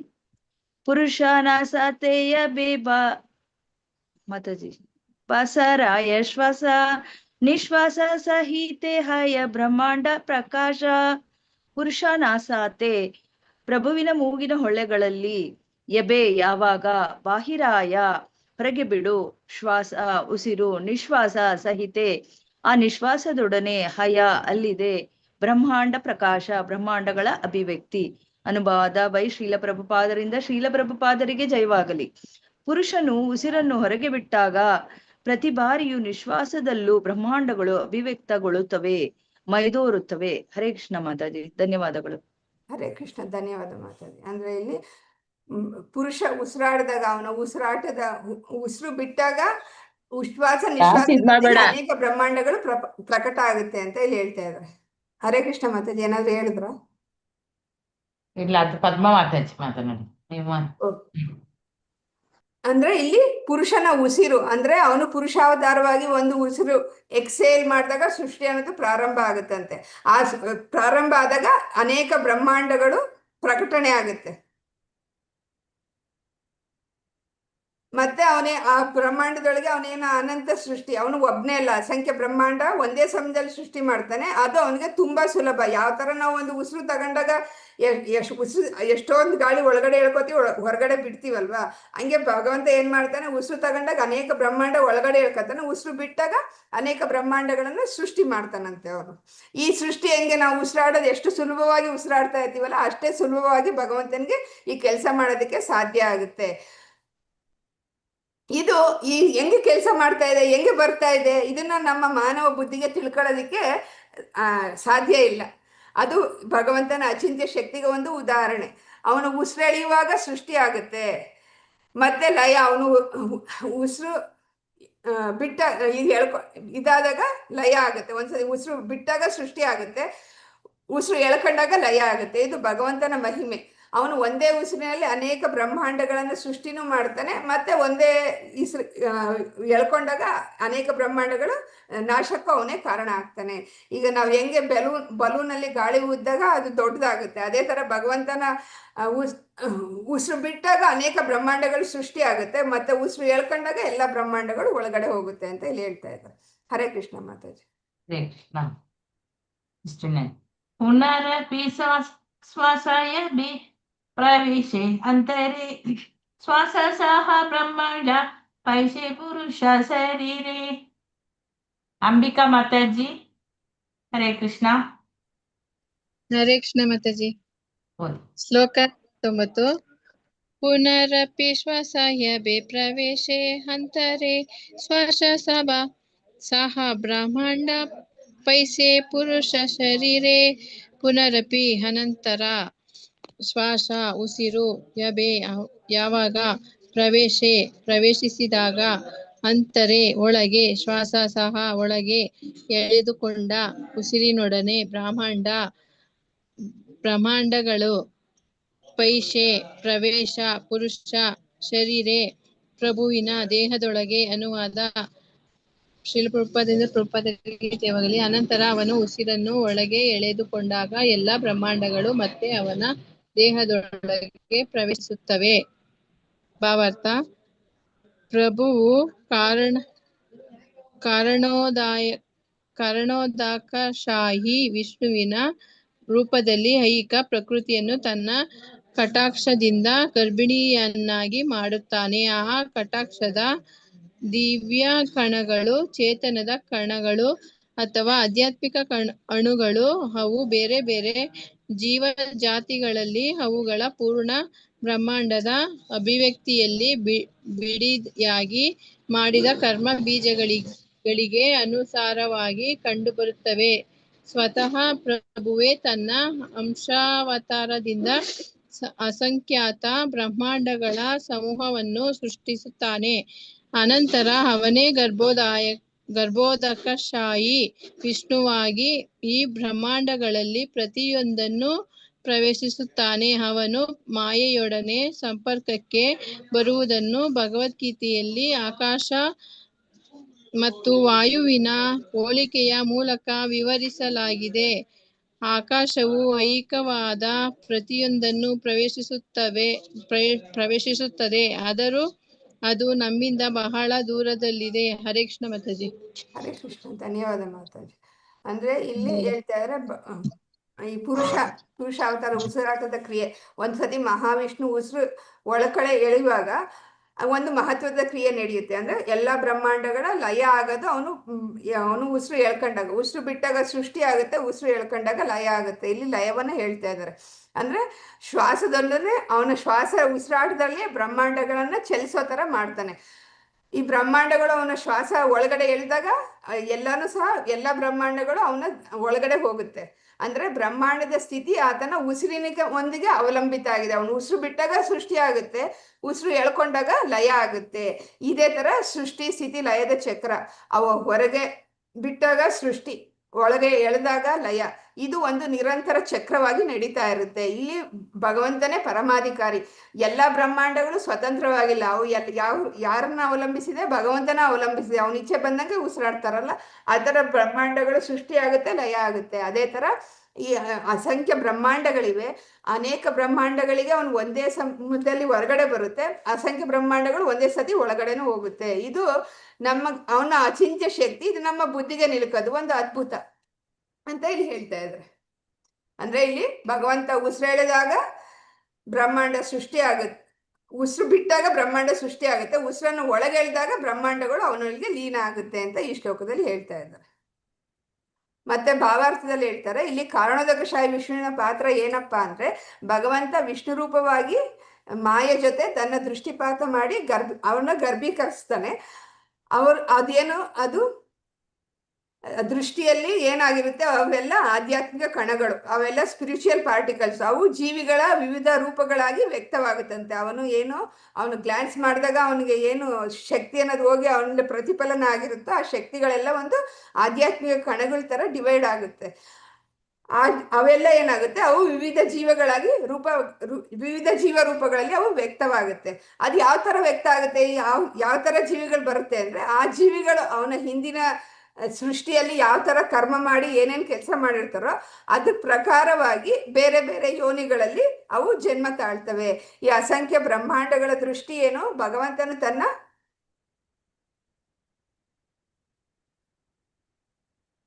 ತನ್ನ ಒಂದು ಅಂಶದಿಂದನೇ ಈ ತರ ಅನೇಕ ಬ್ರಹ್ಮಾಂಡಗಳನ್ನ ಸೃಷ್ಟಿ ಮಾಡ್ತಾನೆ ಅಂತ ಇಲ್ಲಿ ಹೇಳ್ತಾ ಇದ್ದಾರೆ. ಮತ್ತೆ ಅವನು ಗರ್ಭೋದಕಶಾಹಿ ವಿಷ್ಣುವಾಗಿ ಪ್ರತಿಯೊಂದು ಬ್ರಹ್ಮಾಂಡವನ್ನು ಪ್ರವೇಶ ಮಾಡಿ ಮಾಯೆಯೊಂದಿಗೆ ಸಂಪರ್ಕಕ್ಕೆ ಉದಾಹರಣೆ ಯಾವ ತರ ಹೇಳ್ತಾ ಇದ್ದಾರೆ, ಮಾಯೆಯೊಂದಿಗೆ ಆಕಾಶ ಇದೆ, ಮತ್ತೆ ಗಾಳಿ, ಈ ಉದಾಹರಣೆಯಿಂದ ವಿವರಿಸಲಾಗಿದೆ. ಅಂದ್ರೆ ಆಕಾಶವು ಎಲ್ಲದರೊಳಗೆ ಇದೆ, ಆದ್ರೆ ಅದು ದೂರದಲ್ಲೂ ನಮಗೆ ಕಾಣಿಸ್ತಾ ಇದೆ. ಆಕಾಶದಲ್ಲಿರೋ ಗಾಳಿ ನಮ್ಮ ಅನುಭವಕ್ಕೆ ಇಲ್ಗೂ ಬರುತ್ತೆ, ಆದ್ರೆ ದೂರದಲ್ಲೂ ಇರುತ್ತೆ. ಅದೇ ತರ ಈ ಭಗವಂತನ ಸ್ಥಿತಿ ಅನ್ನೋದು, ಅವನು ಮಾಯೆಯೊಂದಿಗೆ ಸಂಪರ್ಕದಲ್ಲಿ ಇದೆ ಅಂತ ನಮ್ಗೆ ಅನ್ಸಿದ್ರೇನು ಅವನು ಮಾಯೆಯಿಂದ ಪ್ರಭಾವಿತನಾಗಲ್ಲ, ದೂರದಲ್ಲೇ ಇರ್ತಾನೆ. ಅವನು ಮಾಯೆ ಸಂಪರ್ಕಕ್ಕೆ ಬಂದಿರ್ಬೋದು ದೃಷ್ಟಿಪಾತ ಮಾಡೋ ಮೂಲಕ, ಆದ್ರೆ ಅವನು ಮಾಯೆಯ ಬಲೆ ಒಳಗೆ ಬೀಳಲ್ಲ ಭಗವಂತ. ಆದ್ರೆ ಮಾಯೆ ಬಲೆ ಒಳಗೆ ಬೀಳೋದು ಯಾರು? ನಮ್ಮಂತ ಜೀವಿಗಳು. ಅದರಿಂದ ಇದು ಸಾರಾಂಶ ಏನಪ್ಪ ಅಂದರೆ ಭಗವಂತನ ದೃಷ್ಟಿಯಿಂದ ಜೀವಿಗಳನ್ನು ಸೃಷ್ಟಿಸುತ್ತಾನೆ, ಅವನು ಬ್ರಹ್ಮಾಂಡಗಳನ್ನು ರಚಿಸಿ ಅದರಲ್ಲಿ ಪ್ರವೇಶ ಮಾಡ್ತಾನೆ, ಆದರೆ ಮಾಯೆಯಿಂದ ಅವನು ಯಾವತ್ತೂ ಪ್ರಭಾವಕ್ಕೆ ಒಳಗಾಗೋದಿಲ್ಲ ಅಂತ ಈ ಶ್ಲೋಕ ಹೇಳ್ತಾ ಇದೆ. ಹರೇ ಕೃಷ್ಣ ಮಾತಾಜಿ. ಹರೇ ಕೃಷ್ಣ. ಶ್ಲೋಕ 70. ಗಾವೆ ಕ್ಷೇರಾರಂದ್ರೆ ನಾಥ ಸ್ವರೇಣು ಚಲೆ ಪುರುಷೇರ ಲೋಮ ಕೂಪಿರು ಬ್ರಾಹ್ಮಣೇರ ಜಾಲೆ ಜಾಲೆ ಜಾಲೆ ಜಾಲ್ ಜಾಲ್ ಜಾಲೆ ಜಾಲ್. ಓಕೆ, ಯಾರು ಬಾಕಿ ಆದ್ರು? ಪದ್ಮಾ ಮಾತಾಜಿ ಓದಿ. ಹರೇ ಕೃಷ್ಣ ಮಾತಾಜಿ. ಶ್ಲೋಕ 70. ಗವಾಕ್ಷೇರ ರಂದೇನ ತ್ರಸರೇಣು ಚಾಲೆ ಪುರುಷೇರ ಲೋಮ ಕೂಪೆ ಬ್ರಹ್ಮಾಂಡೇರ ಚಾಲೆ. ಗವಾಕ್ಷೇರ ಕೋಣೆಯ ಕಿಟಕಿಗಳ, ರಂಧ್ರಗಳಲ್ಲಿ ಏನ ಅಂತೆ, ತ್ರಸರೇಣು ಒಟ್ಟಿಗೆ 6 ಕಣಗಳು, ಚಲಿಸುತ್ತವೆ.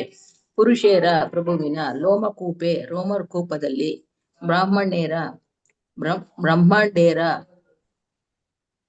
ಬ್ರಹ್ಮಾಂಡಗಳ ಚಾಲೆ ಒಂದು ಜಾಲ.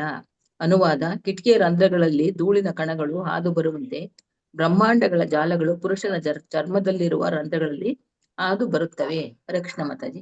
ಹರೇ ಕೃಷ್ಣ. ಅಲ್ಲಿ ಬ್ರಹ್ಮಾಂಡಗಳು ಯಾವ ಥರ ಸೃಷ್ಟಿಯಾಗಿ ಅದಕ್ಕೆ ಒಂದು ಉದಾಹರಣೆ ಕೊಡ್ತಾ ಇದ್ದಾರೆ.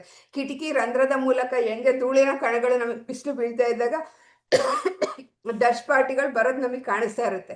ಅದು ಎಷ್ಟು ಅಂತ ನಮಗೆ ಎಣ್ಸಕ್ಕಾಗಲ್ಲ. ಅದೇ ಥರ ಈ ಬ್ರಹ್ಮಾಂಡಗಳ ಚಲನೆಯೂ ಸಹ ಅವನಿಂದ ಅಸಂಖ್ಯ ಬ್ರಹ್ಮಾಂಡಗಳು ರೋಮಕೂಪದಿಂದ ಸಂಚರಿಸ್ತಾ ಇರ್ತಾವಂತೆ, ರೋಮಕೂಪದಲ್ಲಿ ಸಂಚರಿಸ್ತಾ ಇರ್ತಾವಂತೆ. ಆದ್ರಿಂದ ಭಗವಂತನ ಮಹತ್ವ, ಬ್ರಹ್ಮಾಂಡಗಳ ನಮ್ಮ ದೃಷ್ಟಿಯಲ್ಲಿ ದೊಡ್ಡದಾಗಿದ್ರು ನಮ್ಮ ದೃಷ್ಟಿಯಲ್ಲಿ ಬ್ರಹ್ಮಾಂಡ ಅಂದ್ರೆ ತುಂಬಾ ದೊಡ್ಡದು. ಆದ್ರೆ ಭಗವಂತನ ದೃಷ್ಟಿಯಲ್ಲಿ ಅವು ಹೆಂಗಿರುತ್ತೆ? ಸಣ್ಣ ಧೂಳಿನ ಕಣಗಳಂತಿರುತ್ತೆ. ಎಂಥ ಧೂಳಿನ ಕಣಗಳು? ನಾವು ಕಿಟಕಿಯ ರಂಧ್ರದಲ್ಲಿ, ಗವಾಕ್ಷಿಯ ರಂಧ್ರದಲ್ಲಿ ಹೆಂಗೆ ಧೂಳು ಚಲಿಸ್ತಾ ಇರುತ್ತೋ ಅದೇ ತರ ಬ್ರಹ್ಮಾಂಡಗಳು ಭಗವಂತನ ಇದರಲ್ಲಿ ಚಲಿಸ್ತಾ ಇರ್ತವೆ ಅಂತ ಹೇಳ್ತಾ ಇದ್ದಾರೆ. ಅದ್ ಯಾವ ತರ ಬ್ರಹ್ಮಾಂಡಗಳು ಒಂದು ಜಾಲದಂತೆ, ಒಂದು ನೆಟ್ವರ್ಕ್ ಅಂತೆ. ಧೂಳು ಅನ್ನೋದು ನಮಗೆ ಒಂದು ಸಣ್ಣ ಬಿಸಿಲು ಬರ್ತಾ ಇದ್ದಾಗ ಒಂದು ನೇರವಾಗಿರೋ ಲೈನ್ ತರ ಹಿಂಗೆ ಚಲಿಸೋ ತರ ಕಾಣುತ್ತೆ. ಅದೇ ತರ ಅಸಂಖ್ಯ ಬ್ರಹ್ಮಾಂಡಗಳ ಜಾಲನು ಭಗವಂತನ ರೋಮಕೂಪದಲ್ಲಿ ಚಲಿಸ್ತಾ ಇರುತ್ತಂತೆ. ಅಂದ್ರೆ ಎಷ್ಟೊಂದು ಬ್ರಹ್ಮಾಂಡ, ಒಂದು ನೆಟ್ವರ್ಕ್ ತರ ಬ್ರಹ್ಮಾಂಡಗಳು ಅವನ ರೋಮಕೂಪದಲ್ಲಿ ಚಲಿಸ್ತಾ ಇರುತ್ತೆ ಅಂತ ಹೇಳ್ತಾ ಇದ್ದಾರೆ. ನಾವೀಗ ಏನ್ ಅನ್ಕೊಂಡಿದ್ದೀವೋ ಈ ಜಗತ್ತು ಭಗವಂತನ ದೃಷ್ಟಿಯಲ್ಲಿ ಅತಿ ಸಣ್ಣದು, ನಮ್ಮ ದೃಷ್ಟಿಯಲ್ಲಿ ಈ ಜಗತ್ತು ಅನ್ನೋದು ದೊಡ್ಡದು. ಅದೇ ತರ ಈ ಭಗವಂತನ ಮಹಿಮೆ ಅನ್ನೋದು ಅಪಾರ ಮತ್ತೆ ಅಸೀಮ, ಅದಕ್ಕೆ ಸೀಮೆನೇ ಇಲ್ಲ. ಅದರಿಂದ ಅವನಲ್ಲಿ ಈ ತರ ಅನೇಕ ಬ್ರಹ್ಮಾಂಡಗಳು ಸುಲಭವಾಗಿ ಅಸ್ತಿತ್ವದಲ್ಲಿ ಅವನ ಜೊತೆ ಇರಕ್ ಸಾಧ್ಯ ಆಗುತ್ತೆ. ಅಂದ್ರೆ ಈ ಶ್ಲೋಕದಲ್ಲಿ ಅವ್ರು ಮುಖ್ಯವಾಗಿ ಹೇಳ್ತಾರೆ, ಕಿಟಕಿನ ರಂಧ್ರದಲ್ಲಿ ಧೂಳಿನ ಕಣಗಳು ಹಾದು ಹೋಗುವಂತೆ ಭಗವಂತನ ದೇಹದ ರೋಮಕೂಪದಲ್ಲಿ ಅನೇಕ ಬ್ರಹ್ಮಾಂಡಗಳು ಚಲಿಸ್ತಾ ಇರ್ತವೆ. ಇವೆಲ್ಲ ಒಂದು ನೆಟ್ವರ್ಕೇ ಅಲ್ಲಿ ಚಲಿಸ್ತಾ ಇರುತ್ತೆ. ಆ ತರ ಅಲ್ಲಿ ಅನೇಕ ಬ್ರಹ್ಮಾಂಡ ಚಲಿಸ್ತಾ ಇರುತ್ತೆ ಅಂತ ಈ ಶ್ಲೋಕ